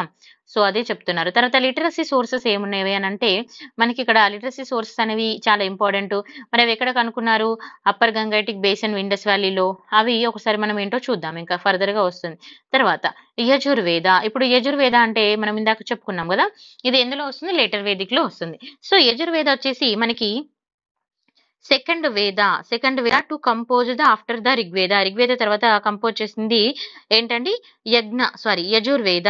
ఓకేనా. సో, యజుర్వేద అనంటే ఇందులో ఏమొస్తది? It consist of the and rituals of sacrifices and yajnas. ఇది చాలా ఇంపార్టెంట్. ఓకేనా. మరి దీన్ని 2 పార్ట్స్ గా డివైడ్ చేశారు. శ్వేత యజుర్వేద అండ్ శ్యామ యజుర్వేద. శ్వేత అనంటే ఏంటి? శ్వేత యజుర్వేద అండ్ శ్యామ యజుర్వేద చూద్దాం. శ్వేత యజుర్వేద తీసుకున్నప్పుడు ఇది వచ్చేసి poetic form. And while Shyama Yajurveda తీసుకున్నప్పుడు ఇది వచ్చేసి ప్రోస్ ఫామ్. అంటే మనకి పోయిట్స్ తెలుసు కదా! Poets and pros. సో, ఈ విధంగా పొయెటిక్ ఫార్మ్ ఉండేది. ప్రోస్ ఫార్మ్ ఉండేది. అంటే పాటలు పాడుతూ చెప్తాం కదా! ఒక పొయెట్ లాగా. ఇప్పుడు మనకు పద్యాలు అంటాం కదా! సో, అలా తెలుగులో అయితే పద్యాలు అంటాం కదా! ఆ విధంగా. ఓకేనా. సో, ఋగ్వేద తీసుకున్నప్పుడు మనకి ఓన్లీ పొయెటిక్ ఫార్మ్ లోనే ఉండేది. ఓకే. నెక్స్ట్ సామవేద అంటే ఏంది? It's consist of the musical hymns. Samaveda అంటే గుర్తుపెట్టుకోవాల్సిందంటే మ్యూజిక్. ఓకేనా. Next and Samaveda also consider the oldest text on music అని కూడా అంటారు. తర్వాత అథర్వవేద. మరి అథర్వవేద తీసుకున్నప్పుడు ఇక్కడ ఏముంటుంది అనంటే is like a folk literature. ఇది ఇంపార్టెంట్ అండి. మరి ఇందులో ఏముంటాయి? Charms, spells, magic of words, evil spirits అలా అండ్ డిసీజెస్ ఇలా ఇవన్నీ కూడా ఉంటాయి. First time Ayurveda is mentioned in the Atharvaveda. ఇది ఇంపార్టెంట్. Note this. ఓకేనా. తర్వాత మనము తీసుకున్నప్పుడు previous Vedas written by Aryans while the Atharva Veda non. ఇక్కడ మనం ప్రీవియస్ తీసుకున్నప్పుడు అన్ని ఎవరు రాశారు అంటే ఆర్యన్స్ రాశారని చెప్పుకుంటున్నాం. బట్ అథర్వ వేద తీసుకున్నప్పుడు it's not written. Atharva Veda is written by non Aryans. అంటే ఆర్యన్స్ కాకుండా నాన్ ఆర్యన్స్ రాయడం జరిగింది. ఓకేనా. తర్వాత బ్రాహ్మణాస్. మరి బ్రాహ్మణాస్ గురించి తీసుకున్నప్పుడు బ్రాహ్మణాస్ ఆర్ ద అప్పుడు మనకి వీళ్ళు వేదాల్లో చాలా ఇంపార్టెంట్ పార్ట్ అని. And they explain the complex verses of the Vedas. వేదాలో ఉన్న కాంప్లెక్సిటీని వాళ్ళు ఎక్స్‌ప్లెయిన్ చేసేవాళ్ళు. ఎందుకంటే అది సాంస్క్రిట్ లాంగ్వేజ్ కదా! And they are the first complete literature in పోస్ట్ and the most famous Brahman తీసుకున్నప్పుడు మనకి శతపథ. ఓకేనా. ఎవరు ఫేమస్ బ్రాహ్మణ్స్ అంటే శతపథ బ్రాహ్మణ్స్ ఆఫ్ ద యజుర్వేద, వీళ్ళు చాలా ఫేమస్. తర్వాత ఆర్యాంకాస్. ఆర్యాంకాస్ అంటే ఏందండి, jungle book or handmade book, ఇదొక బుక్ మనము చెప్పుకోవచ్చు. సో ఆర్యాంకాస్ అంటే జంగల్ బుక్. ఓకేనా. Original part of the Brahman but later consider the separate part. తర్వాత ఉపనిషత్. ఉపనిషత్ తీసుకుంటే దీని అర్థం ఏమొస్తదంటే, లిటరల్ గా ఉపనిషత్ మీనింగ్ ఏమొస్తదనంటే is to sit down near someone. Originally there were 108 books. ఓకేనా. ఉపనిషద్స్ కి లిటరల్ మీనింగ్ వచ్చేసి ఉపనిషద్. ఇందులో ఎన్ని బుక్స్ ఉంటాయి, 108 బుక్స్ ఉంటాయి. అండ్ హిస్టారికల్ గా తీసుకున్నప్పుడు ఇది ఏ విధంగా ఉన్నదనేది కూడా మనం కొంచెం చూసుకోవాల్సి ఉంటుంది. ఇది బ్రాహ్మణ్స్ యొక్క గ్రిప్ ని సొసైటీలో పెంచిందని కూడా మనం చెప్పొచ్చు. నెక్స్ట్ తర్వాత దే డీల్ ద మెటోఫిజిక్స్. మెటాఫిజిక్స్ అనేది కూడా వాళ్ళు డీల్ చేశారని, between the relation of the man and God. అంటే జనరల్ గా బ్రాహ్మణ్స్ అంటే దేవునికి మనిషికి మధ్యవర్తులు అని అంటారు కదా, ఆ విధంగా. సమ్ ఫేమస్ ఉపనిషత్ తీసుకున్నప్పుడు ఇక్కడ చూడండి, బృహద్రిడ, చూడండి సారీ, చూడండి బృహద్రాణ్యక. ఓకేనా. బృహద్రాణ్యక, ఇది ఈ ఉపనిషత్ తీసుకున్నప్పుడు దిస్ ఇస్ ద ఓల్డెస్ట్. ఓకేనా. ఓల్డెస్ట్ అండ్ చందోగ్య, జబల, కథ, కెన్, ఇలా చాలా ఉన్నాయి. తర్వాత Brahmans are regarded as the basis of Hindu philosophy along the Rigveda. And the Upanishad Brahma తీసుకున్నప్పుడు the creator is the most important god. ఇది కూడా చూసుకోవాలి. తర్వాత ఒరిజినల్ తీసుకుంటే ఒరిజినల్ హోమ్ అండ్ ఐడెంటిటీ ఏ విధంగా ఉంది మరి, ఆర్యన్స్ తీసుకుంటే, ఆర్యన్స్ తీసుకున్నప్పుడు it was the racial group అని చెప్తాము. మరి వాళ్ళు ఏ భాష మాట్లాడేవాళ్ళు, ఇండో యూరోపియన్ లాంగ్వేజ్. ఎక్కడ నివసించారు, ఎక్కడ నుంచి ఉండేవాళ్ళు అంటే southern Russia to central Asia. And ఆరియన్స్ were aware of the reverse and forest. ఓకేనా. మరి ఎర్లియస్ట్ లైఫ్ ఏ విధంగా ఉండేది, పాస్టోల్ లైఫ్. అగ్రికల్చర్ సెకండ్ ఆక్యుపేషన్ గా ఉండేది. పాస్టోల్ అంటే మీరు జనరల్ గా తెలుసు కదా, ఆ పశువులని పెంచుతారు కదా, లైక్ అలా. తర్వాత ఇంపార్టెన్స్ ఆఫ్ హర్స్ అనేది వాళ్ళ లైఫ్ లో ఏ విధంగా ఉండేది. అండ్ హౌస్ అనేది ఎప్పుడు వచ్చింది అంటే 6th మిలియన్ బీసీలో రావడం జరిగింది. ఓకేనా. అండ్ యూరల్ మౌంటైన్ అనేది వాళ్ళకు ఇంపార్టెంట్. ఇట్స్ ఏ బ్లాక్సీ అండ్ యూరల్ మౌంటైన్ ఏరియాలో వాళ్ళు నివసించే వాళ్ళు. ఎక్కడ హర్స్ బోన్స్ అనేది మనకి దొరికాయి. ఓకేనా. యూరల్ ఏరియాలో, ఇది ఇంపార్టెంట్. యూరల్ ఏరియాలో హార్స్ యొక్క బోన్స్ అనేది దొరకడం జరిగింది. తర్వాత నెక్స్ట్ ఆరియన్స్. ఇదంతా మనం ఆరియన్స్, ఇది ఈ ఆరియన్స్ ఇక్కడ మనం ఓవరాల్ గా చూసుకున్నాం. ఇప్పుడు ఇండియాలో తీసుకుంటే ఇండియాలో ఏ విధంగా ఉంది, ఫ్రమ్ రిగ్వేద తీసుకున్నప్పుడు ఎర్లియస్ట్ టెక్స్ట్ ఏదండి, Indo European language. So Rigveda is the one of the 4th Vedas అని మనం ఆల్రెడీ ఇదంతా చదువుకున్నాము. సో వేదిక్ సంస్కృత్ ఏ విధంగా ఉండేది, రిగ్వేద వాళ్ళు ఏ విధంగా రాశారు అని తీసుకుంటే మనకి ఇక్కడ ఉంటుంది. ఇంకోటి ఇక్కడ ఇంపార్టెంట్ ఏంటంటే what was the return in Rigveda about the Aryans. Rigveda ఏం చెప్తుంది ఆర్యన్ గురించి అంటే, Aryan term occur in the 36 times occur అయిందండి ఇది. ఓకేనా. అండ్ వాళ్ళ యొక్క కల్చరల్ కమ్యూనిటీని గురించి, వాళ్ళ యొక్క లాంగ్వేజ్ ని గురించి, వాళ్ళు ఎక్కడి నుంచి వచ్చారు, వాళ్ళ మెయిన్ ఇంక్రప్షన్స్ ఏమున్నవి అనేది కూడా చెప్తుంది. ఎగ్జాంపుల్స్ తీసుకున్నప్పుడు లేటర్ ఎగ్జాంపుల్స్ ఏమి అక్కరైనాయి అన్నప్పుడు చూసుకోవచ్చు. ఇక్కడ చూడండి, coming Aryans has a no clear definite, మతలబ్ ఆర్కియాలజికల్ గా తీసుకున్నప్పుడు పర్టికులర్ గా ఒక డిఫైన్డ్ ఆర్కియాలజికల్ ఎవిడెన్స్ అయితే లేదు అని కూడా చెప్తున్నారు. ఓకే. ఇదంతా జస్ట్ మీకు ఒక ఐడియా కోసం పెట్టాను, ఇదంతా అవసరం లేదు. తర్వాత దాసాస్ అండ్ దాసియస్ కూడా ఒకసారి చూసుకోవచ్చు. ఆర్యన్ కేమ్ ఫస్ట్ ఎక్కడికి వచ్చారు, ఫస్ట్ ఎప్పుడు వచ్చారు, 1500 బీసీలో రావడం జరిగింది. After coming to India they had a differences. ఇక్కడ ఆ డిఫరెన్సెస్ అనేది రావడం జరిగింది, ఇండిజినియస్ అండ్ ఇన్హాబిటెడ్. సో అప్పుడు ఇండిజినియస్ ఇన్హాబిటెడ్ అనేది రావడం జరిగింది. దాసాస్ అండ్ దాసియోస్. సో దాసులు ఎవరు, దాసియాస్ ఎవరు, దాసరికం అంటే వాళ్ళకి బానిసలుగా ఉండడం అన్నట్టు దాసియోస్. తర్వాత బ్యాటిల్ ఆఫ్ 10 కింగ్స్ ఏమేమి ఉన్నాయో చూసుకుందాం. సో ఇక్కడ చూడండి, భరతాస్ అండ్ త్రిష్టు. ఓకేనా. తర్వాత అండ్ మన భారతదేశానికి భారతదేశం అని పేరు ఎందుకు వచ్చింది అనేది కూడా ఇంపార్టెంట్. చూడండి, Bharata Varsha country was named after tribe Bharata. The first appeared in Rigveda. ఓకేనా. మనం భరత ఖండము అని అంటాం కదా. తర్వాత 10 చీఫ్స్ అనేవి ఉంది, అది 5 were the Aryan tribes and non Aryan 5 ఉన్నాయండి. తర్వాత మరి బ్యాటిల్స్ ఎక్కడ జరిగేది, బ్యాంక్ రివర్ ఎక్కడండి, పర్షోని. ఓకేనా. పర్షాని దగ్గర మనకి ఇక్కడ వార్స్ అయితే జరిగేది. అండ్ రవి రివర్ దగ్గర కూడా. మరి ఎవరు గెలిచారు అనేది కూడా చూసుకోవాలి, who own, Sudan own. So ఇది జస్ట్ మీకు ఒక ఐడియా కోసం, అంత అవసరం లేదు. తర్వాత పురుష్ అంటే one of the tribes who got defined. Next marital life ఏ విధంగా ఉందో ఆల్రెడీ చూసేసాము. తర్వాత స్పోక్డ్ వీల్స్ అనేది కూడా చూసుకోవచ్చు. మీకు ఇక్కడ కంటెంట్ ఎక్కువ ఇంకేమైనా కావాలి అనుకుంటే జస్ట్ ఇది ఒకసారి స్లైడ్ చూసుకుంటే సరిపోతుంది. ఎగ్జామ్ పాయింట్ ఆఫ్ వ్యూలో అయితే ఇంత డీప్గా అడగకపోవచ్చు. ఓకేనా. తర్వాత కాపర్ అండ్ అగ్రికల్చర్ కూడా మనం చూసుకోవచ్చు. కాపర్ తీసుకున్నప్పుడు K3 మైన్స్ రాజస్థాన్ మీ అందరికీ తెలిసిందే. అగ్రికల్చర్ తీసుకున్నప్పుడు బెటర్ నాలెడ్జ్ ఆన్ అగ్రికల్చర్ అని చెప్తారు. తర్వాత ప్లాఫ్షేర్ ఏ విధంగా ఉంది, వాళ్ళు వుడ్ యూజ్ చేసేవాళ్ళు, ఇదంతా మనం ఆల్రెడీ చదువుకున్నాము. ఓకేనా. తర్వాత పాస్ట్రోల్ Eva, early Vedic Aryans or Rigvedic Aryans also called the ఏమని కాల్ చేసేవాళ్ళు అనేది కూడా మనం ఇక్కడ చూసుకోవచ్చు. పాస్టరల్ పీపుల్ అని. ఓకేనా. తర్వాత మోస్ట్ ఆఫ్ ద వార్స్ ఎక్కడ జరిగేవి, ఎందుకు జరిగేది అంటే సేక్ ఆఫ్ కౌ కోసం. ఇది ఆల్రెడీ చదువుకున్నాము. అండ్ ఇవి కూడా చూసాము. గవిస్తి వార్ ఫర్ కౌ ఎందుకు జరిగేది యుద్ధాలు అనేది కూడా చూసుకోవచ్చు. ఓకేనా. తర్వాత క్రాఫ్ట్ మ్యాన్ ఋగ్వేదలో ఎవరెవరిని మెన్షన్ చేశారు ఇవి ఆల్రెడీ మనం చూసాము. ట్రేడ్ ఇది ఒకటి చూడండి. Tribal polity. So tribal polity, tribal chief ఎవరున్నారు, ఏ విధంగా సక్సెస్ఫుల్ అయ్యేది, ఇవన్నీ మనకు ఇంపార్టెంట్. ట్రైబల్ చీఫ్ అంటే ఏంది, centre of administration machinery, successful leadership in the war. తర్వాత ఏమని పిలిచేవాళ్ళు, రచన అని పిలిచేవాళ్ళు. ఓకేనా. ఇవి ఒకటి ఇంపార్టెంట్. తర్వాత ట్రైబల్ అసెంబ్లీస్ మనం ఇందాక చూసుకున్న సభ, సమితి, విధాత, గాన. సభ అంటే ఏంటి, సమితి అని అంటే ఏంటి ఆల్రెడీ మనం చదువుకున్నాము. తర్వాత Purohita is the one of the most important function అని మనం చెప్పొచ్చు. ఓకే నేను అడ్మినిస్ట్రేషన్ లో. తర్వాత వశిష్ఠ అంటే కన్జర్వేటివ్. అండ్ విశ్వమిత్ర ఎవరండి, లిబరల్. సో ఇది ఒకటి. తర్వాత సేనాని అంటే ఏంటి మనకి, Senani is the next important function అని చెప్పొచ్చు. ఈ used the spears, axes and swords use చేసేవారు. సేనాని అంటే మనకి ఇప్పుడు సైన్యం ఉంటుంది కదా దాంట్లో. తర్వాత ట్యాక్సెస్ ఏ విధంగా ఉండేది అనేది కూడా చూసుకోవచ్చు. బాలి అనేది ఇంపార్టెంట్ వర్డ్ ట్యాక్స్కి వచ్చినప్పుడు ఆల్రెడీ చెప్పుకున్నాము. మరి జస్టిస్ తీసుకున్నప్పుడు దెర్ ఇస్ నో ఆఫీసర్స్ అనే వాళ్ళు స్పెసిఫిక్ గా ఉండేవాళ్ళు కాదు.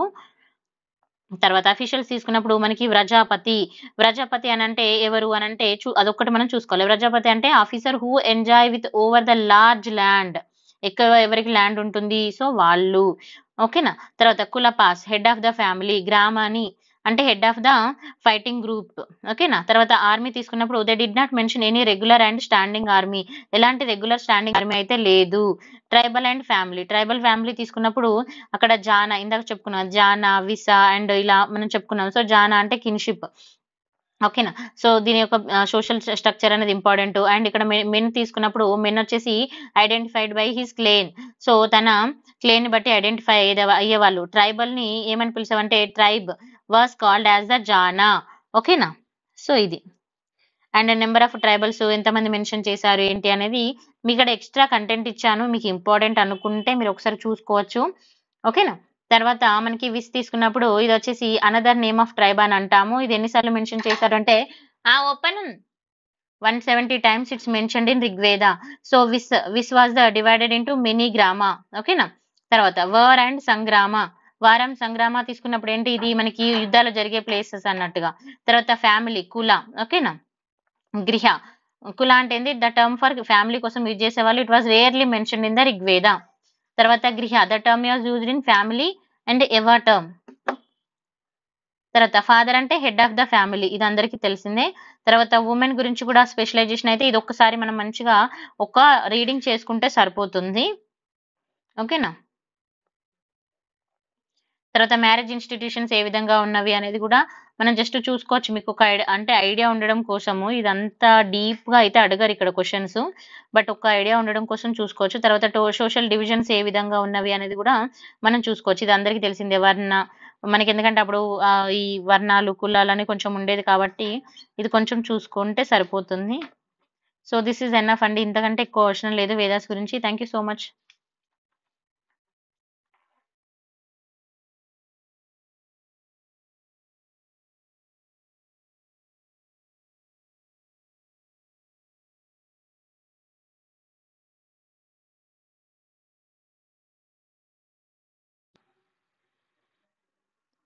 Hello aspirants, welcome to Bhagyalakshmi IAS Institute, where passion meet purpose.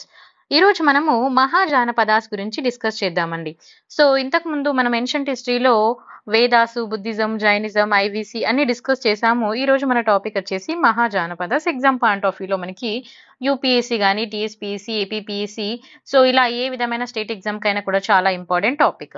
So first of all Mahajanapadas గురించి తీసుకున్నప్పుడు మనకి మహాజానపదాస్ అంటే ఏంటి? ఇక్కడ మనకి ఏన్షియంట్ కింగ్డమ్స్, ఓకేనా, అండ్ ఇట్స్ ఏ రిపబ్లిక్. మరి ఎక్కడ ఏర్పడ్డాయి ఇవి అని అంటే నదరన్ ఇండియా, ఓకేనా, నార్త్ ఇండియా అంటామండి. ఇది ఎప్పుడు టైం వచ్చేసి మనకి 6th సెంచరీ.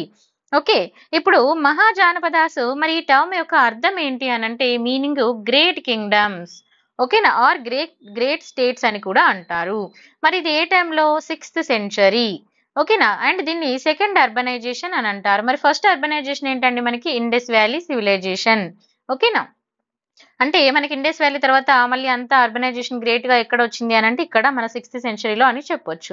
మరి దీని లొకేషన్ ఎక్కడుంది ఏంటి? మహాజానపదాస్ గురించి తీసుకుంటే మనకి మొత్తము 16 మహాజానపదాస్ ఉన్నాయి. అవి ఎక్కడున్నాయి? ప్రజెంట్ డే తీసుకుంటే బీహార్ అండ్ ఉత్తరప్రదేశ్ లో ఉండడం జరిగింది. మరి టైప్స్ ఆఫ్ మహాజానపదాస్ లో 2 రకాలు ఉన్నాయి, మోనార్చీస్ అండ్ నాన్ మోనార్చియల్ అని చెప్తాము, ఓకేనా. మరి మహాజానపదాస్ గురించి మనకి ఇన్ఫర్మేషన్ ఎలా దొరికింది? మనకి ఎలా తెలుసు మహాజానపదాస్ గురించి? సోర్స్ ఆఫ్ ఇన్ఫర్మేషన్ తీసుకుంటే అంగుత్తర నియాక, ఇది వచ్చేసి మనకి బుద్ధిస్ట్ స్క్రిప్చర్ అండి. సో ఇది వచ్చేసి it's belong to the సుత్త Pitaka. మనకు పీఠికలు ఐడియా ఉన్నాయి కదా, మనం బుద్ధిజం లో చూసాము.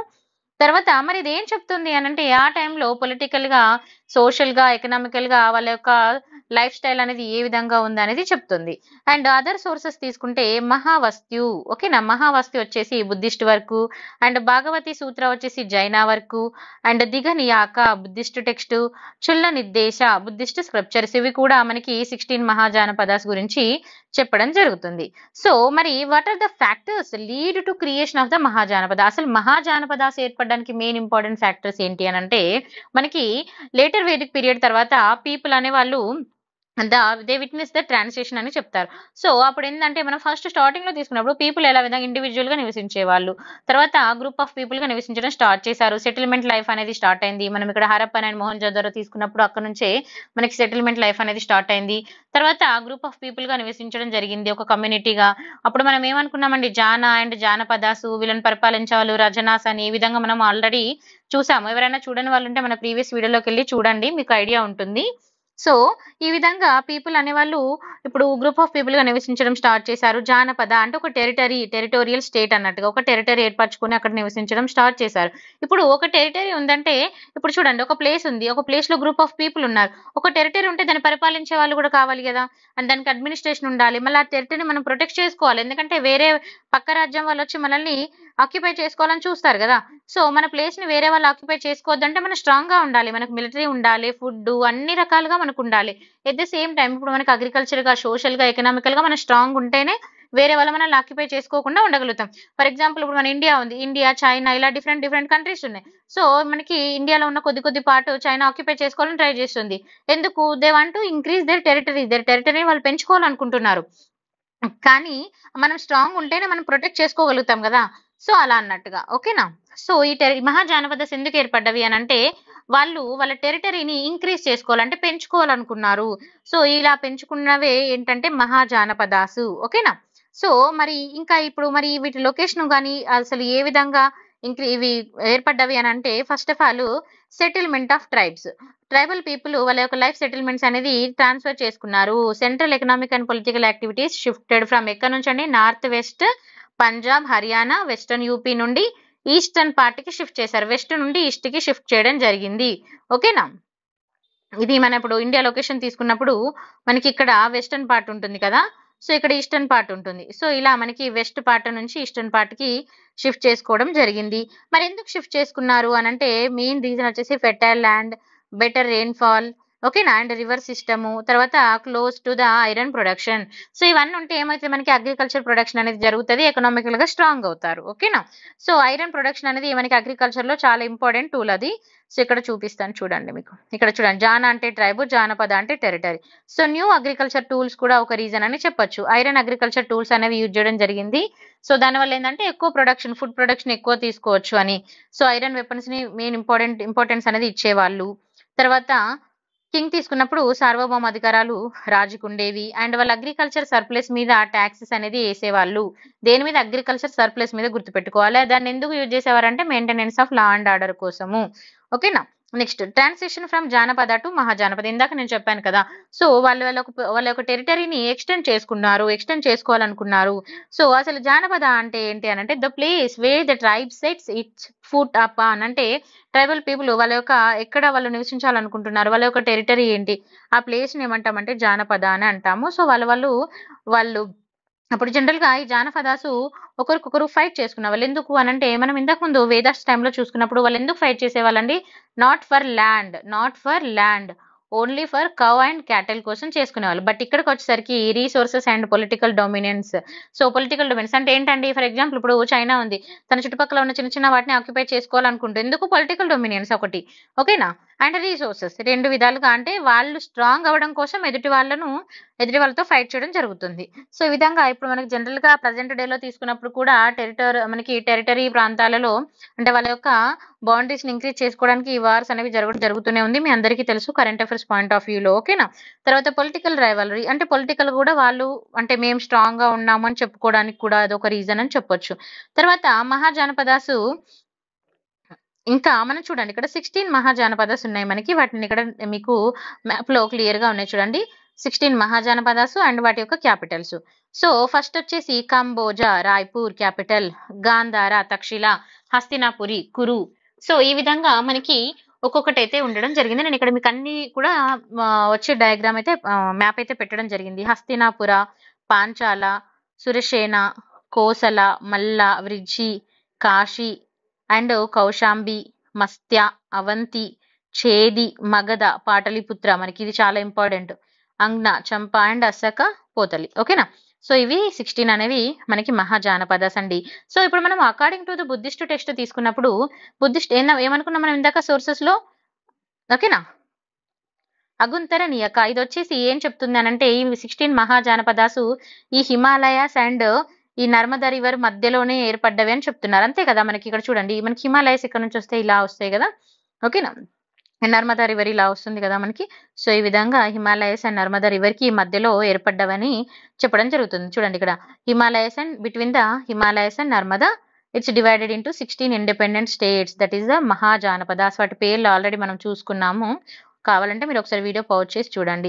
అండ్ ఇక్కడ మరి 6th సెంచరీ టైంలో తీసుకున్నప్పుడు మరి మోర్ పవర్ఫుల్ ఏమున్నవి అని అంటే మగధ, కోసల, వస్త అండ్ అవంతి. ఇవి చాలా ఇంపార్టెంట్.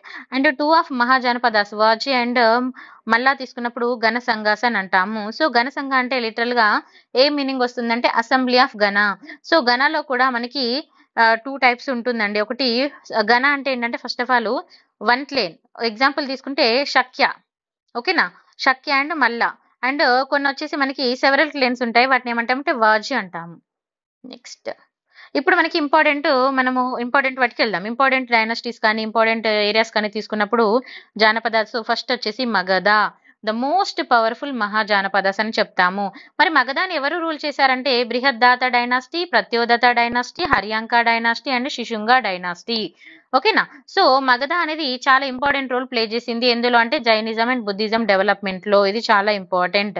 మరి వీళ్ళలో సక్సెస్ అయిన పర్సన్స్, సక్సెస్ఫుల్ డైనాసిటీస్ తీసుకుంటే నంద, మౌర్య, శుంగ, గుప్త అండ్ ద పాల ఆల్సో రూల్డ్ ద మగధ అని చెప్తాం. సో ఇవి చాలా ఇంపార్టెంట్. ఒక్కొక్కటి నేను మీకు ఎక్స్ప్లెయిన్ చేస్తాను. ఈ రోజు నంద వరకు చెప్తాను. ఓకేనా? సో ఫస్ట్ ఆఫ్ ఆల్ మనము బృహద్దాత డైనాసిటీ అని చెప్పాం. సో బృహద్దాత డైనాసిటీ తీసుకున్నప్పుడు this is the first ruling dynasty. మగధాన్ని ఫస్ట్ రూలింగ్ చేసింది ఎవరు అని అడుగుతారు, గుర్తుపెట్టుకోవాలి. And founder of the dynasty అని కూడా అంటాము. సో ఈ బృహద్రాత అనేది ఋగ్వేదంలో కూడా మెన్షన్ చేయబడి ఉంది అని చెప్తున్నారు. ఓకేనా?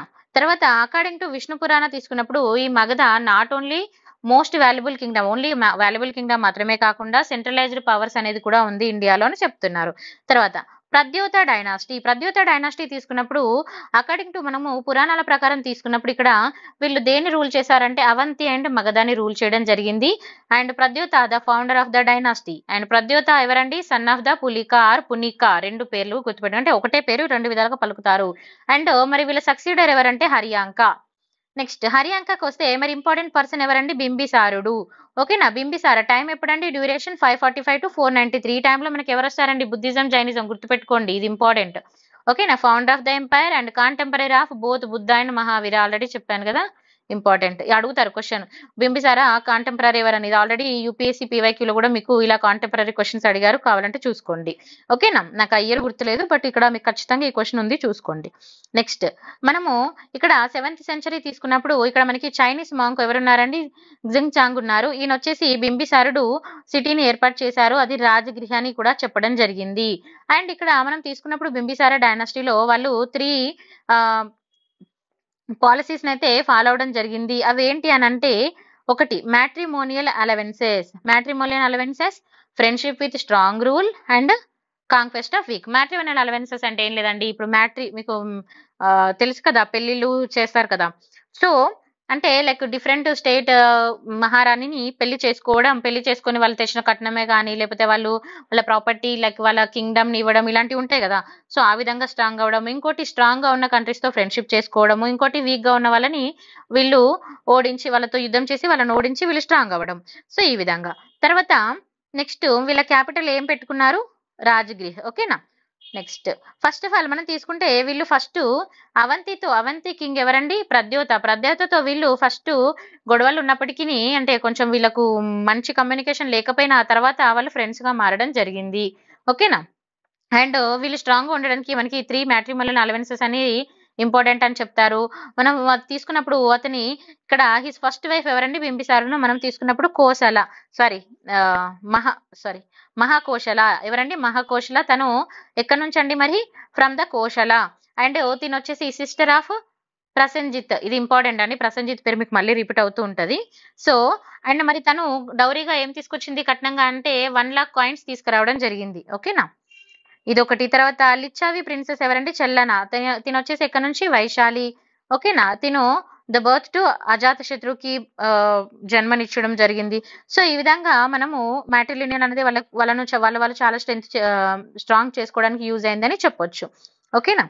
Next daughter of the chief of Madra clan. ఇదొకటి. ఈ విధంగా వాళ్ళు 3 రకాలుగా చెప్తారు. తర్వాత మనకి both Jaina and Buddhist claims ఏం చెప్తున్నాయంటే they are following the respective religious అని. ఓకేనా? నెక్స్ట్ అజాత శత్రు. ఇది మీకు ఇంపార్టెంట్, అంత ఇంపార్టెంట్ కాదు, ఒకసారి కావాలంటే పౌచ్ చేసుకొని చూసుకోండి 2 పేర్లు. తర్వాత అజాత శత్రు తీసుకుంటే 493 బీసీ టు 462 బీసీ. సో ఇక్కడ చూస్తే ఇది వచ్చేసి అజాత శత్రు వచ్చేసి పవర్ఫుల్ అండ్ అగ్రెసివ్ రూలర్ అని అంటారు. ఇది చాలా ఇంపార్టెంట్ అండి. సో తిను వచ్చేసి తన యొక్క ఫాదర్ ఎక్స్పాన్షన్ పాలసీస్ అయితే ఫాలో అవడం జరిగింది. అదేంటంటే మిలిటరీ కాంక్వెస్ట్. ఓకేనా? ఈ అనాక్స్డ్ ద కోసల మరి ఎవరండి? గుర్తుందా మీకు ఇందాక? ప్రసేజిత్, నేను ఇందాక చెప్పాను మీకు. సో కోసలాని తిను ఆక్యుపై చేసుకోవడం జరిగింది. And added Vaishali to Magadha. వైశాలిని తీసుకొచ్చి మగధలో యాడ్ చేశాడు. ఓకేనా? And become the most powerful king in the north India. ఓకేనా? నార్త్ ఇండియాలో చాలా పవర్ఫుల్ కింగ్ గా మారడం జరిగింది. తర్వాత ఇతను 2 ఇన్నోవేటివ్ మిలిటరీ వెపన్స్ యూజ్ చేయడం జరిగింది, war engine and war chaityas. ఓకేనా? ఈ 2 పేర్లు గుర్తుపెట్టుకోండి. నెక్స్ట్ అండ్ తర్వాత మన అజాత శత్రువు టైంలోనే బుద్ధుడు కూడా చనిపోవడం అయితే జరిగింది. Okay. And he met the Gautam Buddha. So ఇంకా ఇతని టైంలో కొన్ని బుద్ధిస్ట్ స్కల్ప్చర్స్ కూడా ఏర్పాటు చేయడం జరిగింది. That is the sculptures of Bharhut. ఇది ఒకటి గుర్తుపెట్టుకోండి. And especially the first thing వచ్చేసి ఫస్ట్ బుద్ధిస్ట్ కౌన్సిల్ అనేది ఏర్పాటు చేయడం జరిగింది ఇతని టైంలో. తర్వాత ఉదయభద్ర. సో ఉదయభద్ర వచ్చేసి ఇది ఇక్కడ చూడండి, ఇక్కడ ఉదయభద్ర తీసుకున్నప్పుడు ఇక్కడ న్యూ క్యాపిటల్ మళ్ళీ ఏంటండి? పాటలిపుత్ర అనేది తీసుకురావడం జరిగింది. ఓకేనా? Next Shishunaga dynasty. నేను ఇంపార్టెంట్ పాయింట్స్ చెప్తున్నాను, జాగ్రత్తగా చూసుకోండి. శుషింగా డైనాసిటీ తీసుకున్నప్పుడు 413 బీసీ టు 445 బీసీ. ఈ టైమింగ్ అనేది గుర్తుపెట్టుకోండి. ఇక్కడ మనకి కొన్ని శ్రీలంకన్ క్రోనాలజీ ప్రకారము ఈ శుషింగా డైనాసిటీ వీళ్ళు ఎవరితో ఫైట్ చేశారు ఏంటి అనేది కూడా మనం చూసుకోవచ్చు. ఇక్కడ మళ్ళీ లాస్ట్ రూరల్ వచ్చేసి మనకి హరియాంక డైనాసిటీలో శుషింగా మనకి లాస్ట్ రూరల్ అని కూడా చెప్పొచ్చు. తర్వాత యా ఈ పాయింట్ చూడండి. శిశుంగా డైనాసిటీ తీసుకున్నప్పుడు they lasted from 413 to 345 and they shifted their capital to Vaishali. వాళ్ళ క్యాపిటల్ ని వైశాలికి షిఫ్ట్ చేసుకున్నారు. ఇది ఇంపార్టెంట్. ఇనిషియల్లీ వాళ్ళ క్యాపిటల్ ఏంటంటే రాజ్గృహ అండ్ దే డిఫిటెడ్ అవంతి. అవంతితో వాళ్ళు ఫైట్ చేశారు. ఇందాక మనం చూసుకున్నాం కదా ప్రద్యోత డైనాసిటీ. ఓకేనా, దాన్ని పార్ట్ ఆఫ్ మగధగా మార్చారు. తర్వాత ఇక్కడ మనకి మెయిన్ గా తీసుకున్నప్పుడు this brought end into the 100 years old rivalry between the Magadha and Avanti. ఓకేనా, సో కాలాశోక చాలా ఇంపార్టెంట్. శిశుంగాస్ యొక్క సన్ అండి. ఇది మీకు కాలాశోక ఎస్పెషల్ గా అంటే ఇప్పుడు ప్రజెంట్ మన ఎగ్జామ్ పాయింట్ ఆఫ్ వ్యూలో కొంచెం చదువుకోవాల్సి అయితే ఉంటుంది. అండ్ ఎస్పెషల్ గా తీసుకున్నప్పుడు ఇతను Kalashoka transfer the capital to పాటలిపుత్రకి క్యాపిటల్ ని ట్రాన్స్ఫర్ చేయడం జరిగింది. And at the same time second Buddhist council ఎక్కడ ఉందండి, వైశాలిలో ఏర్పాటు చేయడం జరిగింది. ఈ పాయింట్ అనేది ఇంపార్టెంట్, మీరు చూసుకోవాలి ఒక పాయింట్ కూడా. తర్వాత నంద డైనాసిటీ తీసుకున్నప్పుడు మరి నంద డైనాసిటీ ఏ విధంగా ఉంది, నంద డైనాసిటీ ఎప్పుడు వచ్చింది అని అంటే అసలు what is the specialization of Nanda. ఇందాక మనం చెప్పుకున్నాం కదా ఫస్ట్ డైనాసిటీలో నంద డైనాసిటీ అనేది important. So Nanda dynasty were the first non Kshatriyan dynasty. ఓకేనా, remember this point. First non Kshatriyan, మరి ఇంతకుముందు ఉన్న వాళ్ళు క్షత్రియన్ డైనాసిటీ వాళ్ళు ఉన్నారు, అది గుర్తుపెట్టుకోవాలి మనం. Okay, first non Kshatriyan dynasty, ఇది ఇంపార్టెంట్. టైం ఎప్పుడండి, 4th century. తర్వాత మరి నందాస్ ఓవర్త్రోన్ ద శిశుంగ డైనాసిటీ. శిశుంగ డైనాసిటీని వీళ్ళు ఓవర్త్రోన్ చేసి నందాస్ అయితే రావడం జరిగింది. ఎక్కడండి, మగధ రీజన్ ఆఫ్ ఈస్టర్న్ ఇండియాలో. ఓకేనా, నెక్స్ట్ మనము ఇక్కడ based on the Buddhist tradition తీసుకున్నప్పుడు Mahavamsa. So Mahavamsa ruled during the 345 BC to 322 BC అని చెప్తారు. అయితే ఇక్కడ నంద సక్సెసర్ తీసుకున్నప్పుడు success of their Haryanka and Shishunaga. ఓకేనా, ఇది ఒక పాయింట్ ఇంపార్టెంట్. తర్వాత ఇంకా మనం నందా తీసుకున్నప్పుడు మనకి ఎన్షియన్ టెక్స్ట్ ప్రకారం దే ఆర్ అన్పాపులరైజ్డ్, కానీ వాళ్ళు యాక్చువల్గా వాళ్ళ యొక్క గ్రేట్ వెల్త్ ఉంది, వాళ్ళ దగ్గర మంచి వెల్త్ ఎక్కువగా ఉంది, అండ్ కరెన్సీ అండ్ న్యూ కరెన్సీని వాళ్ళు ఇంట్రడ్యూస్ చేశారు, టాక్సేషన్ సిస్టమ్ ఉంది. బట్ స్టిల్ వాళ్ళు పాపులర్ అవ్వలేకపోయారు. ఎందుకు పాపులర్ అవ్వలేకపోయారు అంటే లో బర్త్ స్టేటస్ అని అంటారు, అంటే తక్కువ జాతిలో పుట్టడం అనేది రీజన్ అంటారు. అయితే ఇప్పుడు మన ఇక్కడ దీనికి చాలా థియరీస్ ఉంటాయండి. సో నేను అవి మీకు కొంచెం చెప్తాను. సో నందా కింగ్ తీసుకున్న తర్వాత నందాస్ తర్వాత ఎవరు నందాస్ ని ఓడించింది అంటే చంద్రగుప్త మౌర్యన్ అనేది ఒకటి గుర్తుపెట్టుకోండి. సో ఇక్కడ చూడండి మోస్ట్ హిస్టారియన్, వాళ్ళు ఏం ఐడెంటిఫై చేశారు మోస్ట్ హిస్టారియన్, ఇక్కడ చూడండి Gangaridai. So Gangaridai and Prasii they mention the ancient Greek Roman accounts. Nanda king గురించి వాళ్ళు మెన్షన్ చేయడం జరిగింది. And Alexander great invention of north western India, ఇక్కడ వాళ్ళు ఏం మెన్షన్ చేశారు అని అంటే నందాస్ యొక్క గ్రేట్ మిలిటరీ పవర్స్ ని మెన్షన్ చేశారు. ఈ 2 పాయింట్స్ ఒకసారి చూసుకోండి. నెక్స్ట్ వచ్చేసి ఇప్పుడు చూద్దాం అసలు ఒరిజిన్ ఏ విధంగా జరిగింది ఏంటి అనేది తీసుకుంటే ఫస్ట్ ఇక్కడ both Indian and Greek Roman traditions ఏం క్యారెక్టరైజ్ చేస్తున్నది అంటే ఇక్కడ చూడండి the dynasty founder as of low birth.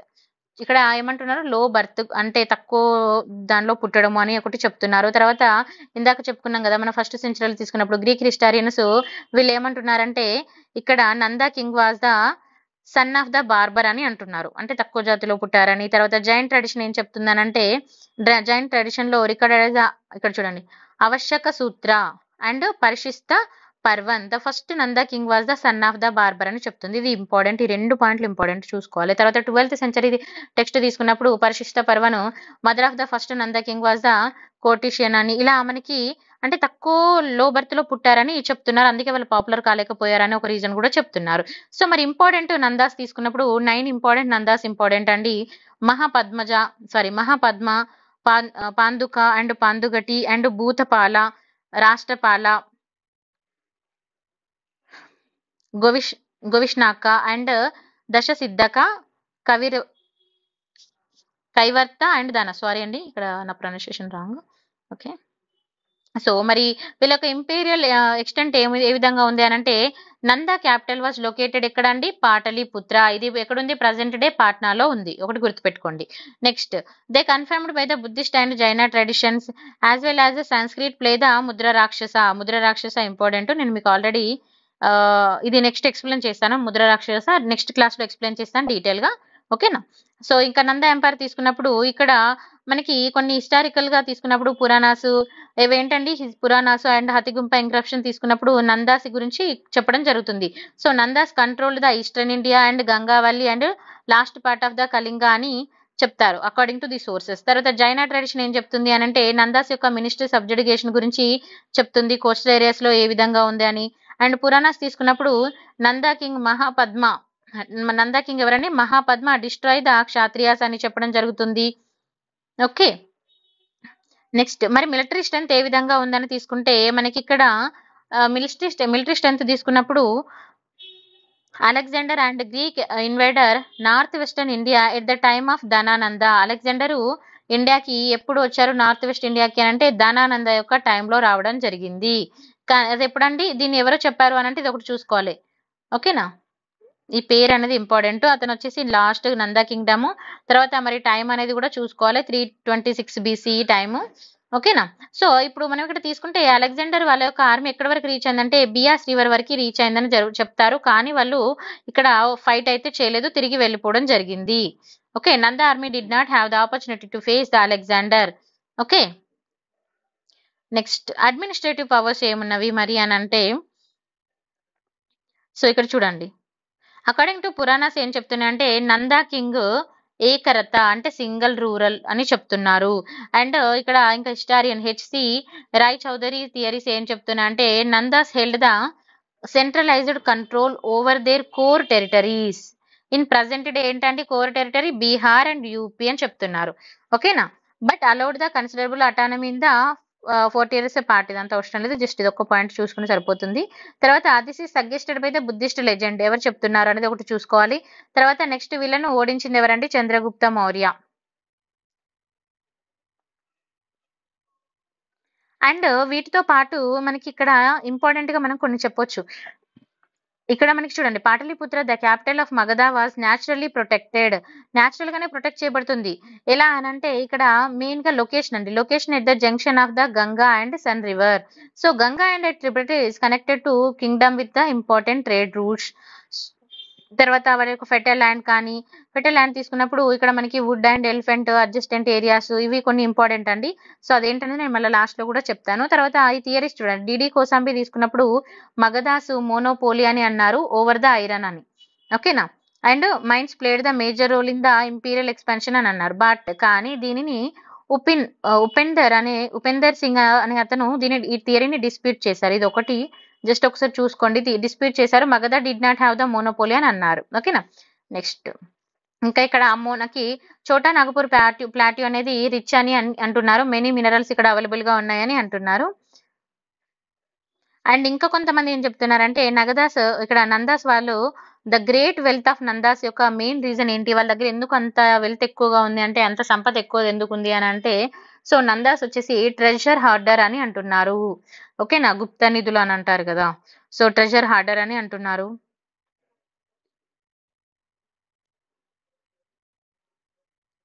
Next ఇంకా ఇక్కడ మెయిన్ గా ఇంపార్టెంట్ పాయింట్ వచ్చేసి ఇదే introduced the new currency system. ఏంటంటే పంచ్ మార్క్డ్ కాయిన్స్.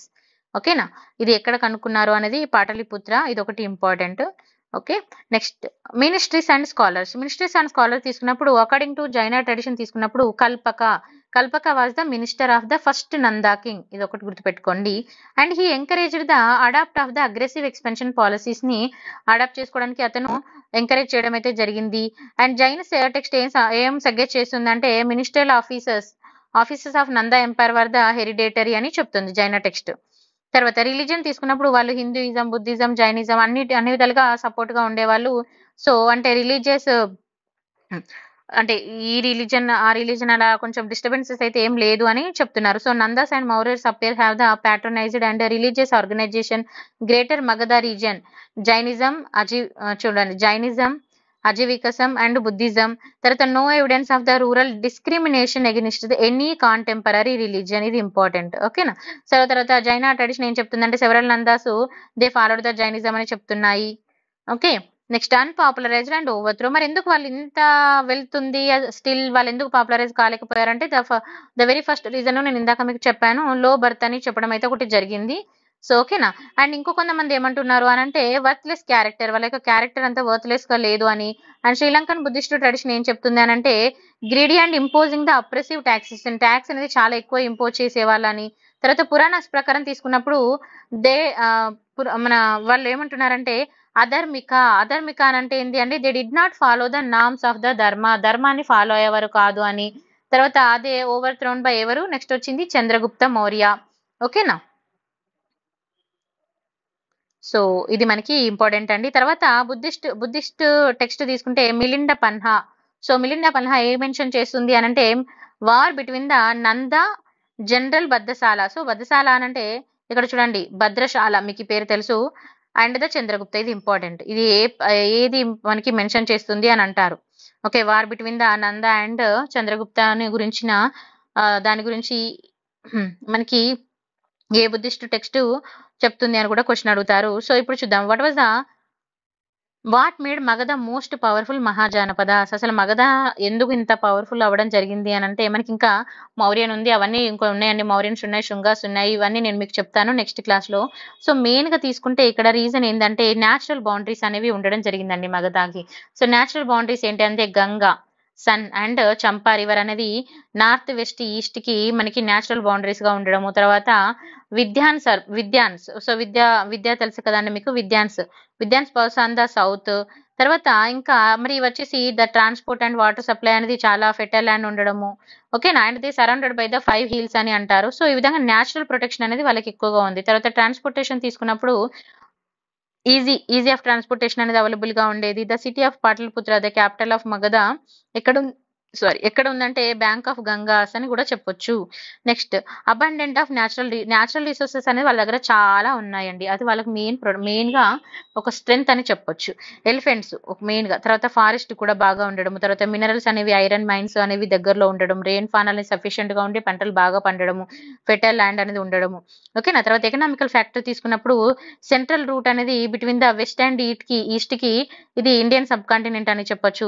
తర్వాత ప్రాస్పరిటీ అండ్ గ్రోత్, అగ్రికల్చర్ అనేది, మైనింగ్ అనేది అన్ని కూడా వాళ్ళ దగ్గర చాలా బాగుండడం అనేది జరిగింది. ఓకేనా. తర్వాత పొలిటికల్ ఫ్యాక్టర్స్ తీసుకున్నప్పుడు పొలిటికల్ ఫ్యాక్టర్స్ లో ఇక్కడ మనకి మగధాని పరిపాలించిన వాళ్ళ గురించి కూడా తీసుకున్నప్పుడు వెరీ పవర్ఫుల్ అని చెప్పొచ్చు. ఎవరంటే వెరీ పవర్ఫుల్ పర్సన్స్ అంటే బింబిసారుడు అండ్ అజాత్ శత్రు చాలా ఇంపార్టెంట్ పర్సన్స్ అని మనం చెప్పొచ్చు. అంటే వాళ్ళు చాలా స్ట్రాంగ్ మిలిటరీని మెయింటైన్ అయితే చేయడం జరిగింది. So what are the features of the Magadha, main features ఏంటంటే అడ్మినిస్ట్రేషన్ తీసుకున్నప్పుడు ఇక్కడ చూడండి Mahajanapadas are classified as the Gana and Sanghas అని అంటాము. So the chief and based on the nature of their polity. So మరి అడ్మినిస్ట్రేషన్ తీసుకున్నప్పుడు ఏ విధంగా ఉంది అని అంటే Mahajanapadas they were support the council of ministers support చేసేవాళ్ళు. ఇప్పుడు మనకి కౌన్సిల్ ఆఫ్ మినిస్టర్స్ చెప్తారా లేదా అండి మనకి అడ్మినిస్ట్రేషన్ లో. So council of minister role ఇంపార్టెంటా కాదా, సిఓఎం. ఓకేనా. మరి ఎవరు సిఓఎం ని ఇప్పుడు మన చీఫ్ మినిస్టర్ అయినా ప్రైమ్ మినిస్టర్ అయినా సో వాళ్ళ డెసిషన్స్ సొంతగా తీసుకుంటారా లేకపోతే సిఓఎం ద్వారా తీసుకుంటారా, ఇది మీరు గుర్తుపెట్టుకొని చదవాలి, మంచిగా అర్థమవుతుందా. పాలిటీ పాయింట్ ఆఫ్ వ్యూలో కూడా మనకి ఇది ఇంపార్టెంట్. తర్వాత మరి అడ్మినిస్ట్రేషన్ అనేది చాలా డిపార్ట్మెంట్స్ ఉండేది, ఇందులో ఫైనాన్స్ డిపార్ట్మెంట్, జస్టిస్, డిఫెన్స్ ఇలా సపరేట్ గా ఉండడం వల్ల ఏంటంటే అడ్మినిస్ట్రేషన్ ప్రొసీజర్ అనేది ఈజీగా ఉంటుంది. ఇప్పుడు ప్రజెంట్ డేస్ మనకు కూడా అడ్మినిస్ట్రేషన్ మనకి సపరేట్ గా, డిఫెన్స్ సపరేట్ గా, ఫైనాన్స్ సపరేట్ గా, జస్టిస్ సపరేట్ గా ఇలా ఉన్నాయా లేదా. సో అప్పుడు ఏమవుతుంది, అడ్మినిస్ట్రేషన్ ప్రొసీజర్ సింపుల్ గా ఉంటుంది అండ్ బెటర్ అడ్మినిస్ట్రేషన్ అనేది రావడం జరుగుతుంది. ఓకేనా. తర్వాత బేసిక్ యూనిట్ ఆఫ్ సెటిల్మెంట్ ఏమంటారంటే గ్రామాస్ అని. 2 gramas came in together, so that is the sangrama. And the leader of the village ఏమంటారంటే గ్రామిని అంటారు. తర్వాత well defined system of taxation అనేది వీళ్ళకు ఉండేది. తర్వాత అడ్మినిస్ట్రేషన్ ఇన్ గణ సంఘాస్ తీసుకుంటే they had the oligarchical system of the governance ఉండేది. తర్వాత ఇక్కడ అంటే ఎలక్టెడ్ కింగ్ అనే వాళ్ళు ఉండేవాళ్ళండి, గుర్తుపెట్టుకోండి. తర్వాత సొసైటీ ఏ విధంగా ఉండేదంటే వేరియస్ క్లాసెస్ ఉండేది, like nobles, traders, farmers, labours ఉండేది. But caste system was not it fully develop. Caste system ఇక్కడ అంతగా పెద్దగా డెవలప్ అవ్వలేదు, సో అందుకనే వాళ్ళు హ్యాపీగా ఉన్నారు నిజానికి. ఓకేనా. తర్వాత Kassaka and Kshetrika donated the common peasants who were generally of the Shudra jati. తర్వాత స్లేవరీ అనేది అండ్ తర్వాత మ్యారేజ్ అలవెన్సెస్ అనేవి ఉండేవి. నెక్స్ట్ ఎకానమీ పరంగా తీసుకున్నప్పుడు అగ్రికల్చర్ అనేది చాలా డెవలప్డ్ గా ఉండేదండి, అగ్రేరియన్ అని కూడా అనేవాళ్ళు. సో ఇక్కడ చూడండి the people of the Kingdom was the largely agrarian. Okay. Next trade and commerce తీసుకున్నప్పుడు కాయినేజ్, ఓన్ కాయిన్స్ అనేది వాళ్ళకు ఉండేది. And they made the coins with the silver and copper. So punch marked coins, ఇది గుర్తుపెట్టుకోవాలి. The coins were known as punch marked coins అని అంటాము, ఇది మీకు సింబల్ అండి. తర్వాత రిలీజియన్ తీసుకున్నప్పుడు వీళ్ళు రిలీజియన్స్ టోలరెన్స్ అని చెప్పొచ్చండి. ఎందుకంటే డైవర్స్ రిలీజియన్స్ కూడా వీళ్ళు ఉండేది. హిందూయిజం, బుద్ధిజం, జైనిజము. తర్వాత పార్టనైజ్డ్ ద డిఫరెంట్ రిలీజియన్స్. తర్వాత మిలిటరీ తీసుకున్నప్పుడు వెల్ ఆర్గనైజ్డ్ ఆర్మీ అనేది వీళ్ళకి ఉండేది. లైక్ ఎలిఫెంట్స్ కానీ, కావలరీ కానీ, తర్వాత ఓన్ పర్సనల్ ఆర్మీస్ అనేవి ఎవరికి వాళ్ళకి ఉండేది. తర్వాత ఆర్ట్ అండ్ ఆర్కిటెక్చర్ తీసుకున్నప్పుడు unique style of art and architecture అనేది ఉండడం జరిగింది. స్తూపాస్, టెంపుల్స్, ప్యాలెసెస్ ఇలా వీళ్ళు కన్స్ట్రక్ట్ చేసుకోవడం అయితే జరిగింది అన్నట్టుగా. మరి main important what was the significance of Mahajanapadas with regarding to the early Indian history తీసుకున్నప్పుడు వాట్ ఈస్ ద ఇంపార్టెన్స్ అంటే ఇక్కడ వచ్చేసి they witness the rise of powerful అంటే వీళ్ళు ఒక విట్నెస్ అని చెప్పొచ్చు. పవర్ఫుల్ రూలర్స్ వచ్చారు అని చెప్పడానికి. ఓకేనా. తర్వాత emergency of the territorial status రావడము లైక్ మహాజానపదాస్. తర్వాత షిఫ్ట్ టువర్డ్ ద అర్బనైజేషన్ కి షిఫ్ట్ అవ్వడము, formation of the political allowances ఏర్పాటు చేసుకోవడము, development of trade and commerce అనేది కూడా వాళ్ళు డెవలప్ చేసుకోవడము, influence of the later Indian history. ఓకేనా. సో ఇవి ఇంపార్టెంట్ రీజన్స్. జస్ట్ మీకు ఒక ఐడియా కోసం చెప్పాను. అందులో డీప్ నాలెడ్జ్ అంత ఏముండదు. ఓకేనా. ప్రిలిమ్స్ పాయింట్ ఆఫ్ వ్యూలో. అండ్ వాట్ వర్ ద అంటే మెయిన్స్ పాయింట్ ఆఫ్ వ్యూలో అయితే యూజ్ అయిద్దండి. What were the causes of the decline of Mahajanapadas. So మరి ఇంత మహాజనపదాస్ ఇంత గొప్ప ఇవన్నీ ఉంది కదా, మరి ఎందుకు వాళ్ళు డిక్లైన్ అయ్యారు అనేది కూడా మనం ఇక్కడ ఇంపార్టెంట్ గా చూసుకోవచ్చు. First week rulers. మనకి అశోకం తర్వాత రూలర్స్ అనేవాళ్ళు నేను ఇక మీకు చెప్తాను. మౌర్యన్స్ అవన్నీ చెప్పినప్పుడు మీకు అర్థమవుతుంది. ఓకేనా. అశోకం తర్వాత వీక్ వచ్చిన రూరల్స్ అంత స్ట్రాంగ్ లేకపోవడము. ఓకేనా. తర్వాత ఎకనామిక్ ఫ్యాక్టర్స్ కూడా హెవీ టాక్సేషన్, తర్వాత అగ్రికల్చర్ అనేది పడిపోవడము, అగ్రికల్చర్ డిక్లైన్ అవ్వడము, డిఫారెస్టేషన్, తర్వాత సాయిల్ ఎగ్జిస్టేషన్. సో ఈ విధంగా ఇరిగేషన్ అనేది నెగ్లెక్ట్ చేయడం జరిగింది. సో ఎకనామిక్ ఫ్యాక్టర్స్ కూడా రీజన్ చెప్పొచ్చు. తర్వాత ఫారెన్ ఇన్వెన్షన్, వేరే వాళ్ళు మన దగ్గరికి ఇప్పుడు మౌరియన్స్ లోకి ఎంట్రీ అవ్వడం లైక్ గ్రీక్స్ కానీ, అలెగ్జాండర్ గ్రీక్స్. తర్వాత ఇక్కడ చూడండి ఇలా వీళ్ళు రావడం కూడా ఒక నెగటివ్ పాయింట్ అని చెప్పొచ్చు. తర్వాత రీజనల్ రివోల్ట్స్ అంటే ఇప్పుడు ఒక కంట్రీ ఫర్ ఎగ్జాంపుల్ ఒక దేశం ఉంది. ఒక దేశంలో ఉన్న వాళ్ళందరూ కలిసికట్టుగానే ఉంటేనే దేశం ఉంటుంది. సో దేశంలో ఉన్న చిన్న చిన్న స్టేట్స్ అందరూ వాళ్ళు కొట్టుకుంటే అప్పుడు దేశమైనా కూడా ఏమంటారు డిస్ట్రాయ్ అయ్యే ఛాన్స్ వస్తుంది కదా. సో ఫస్ట్ మనం కలిసి ఉండి తర్వాత పక్కలతో ఫైట్ చేయాలి. అప్పుడు ఒక ఇంట్లో ఉంటాము. ఒక ఇంట్లో ఉన్నప్పుడు మన ఇంట్లో వాళ్ళమే గొడవలు పెట్టుకుంటే ఎలా ఉంటుంది? ఎదుటి వాళ్ళకి మనం చీఫ్ అయిపోతామా లేదా? ఎదురు వాళ్ళు ఈజీగా మనల్ని ఆక్యుపై చేసే ఛాన్స్ ఉంటుంది కదా. సో అదొక రీజన్. తర్వాత సక్సెషన్ డిస్ప్యూట్స్, సివిల్ వార్స్ రావడం ఇలా కొన్ని మనకి రీజన్స్ అని మనం చెప్పుకోవచ్చండి. ఓకే అండి. రేపు మనము మౌర్యన్స్ శాతవాహనాస్ రేపు మనం కంప్లీట్ చేసుకుందాము. రిమైనింగ్ డైనస్టీ కూడా. Thank you.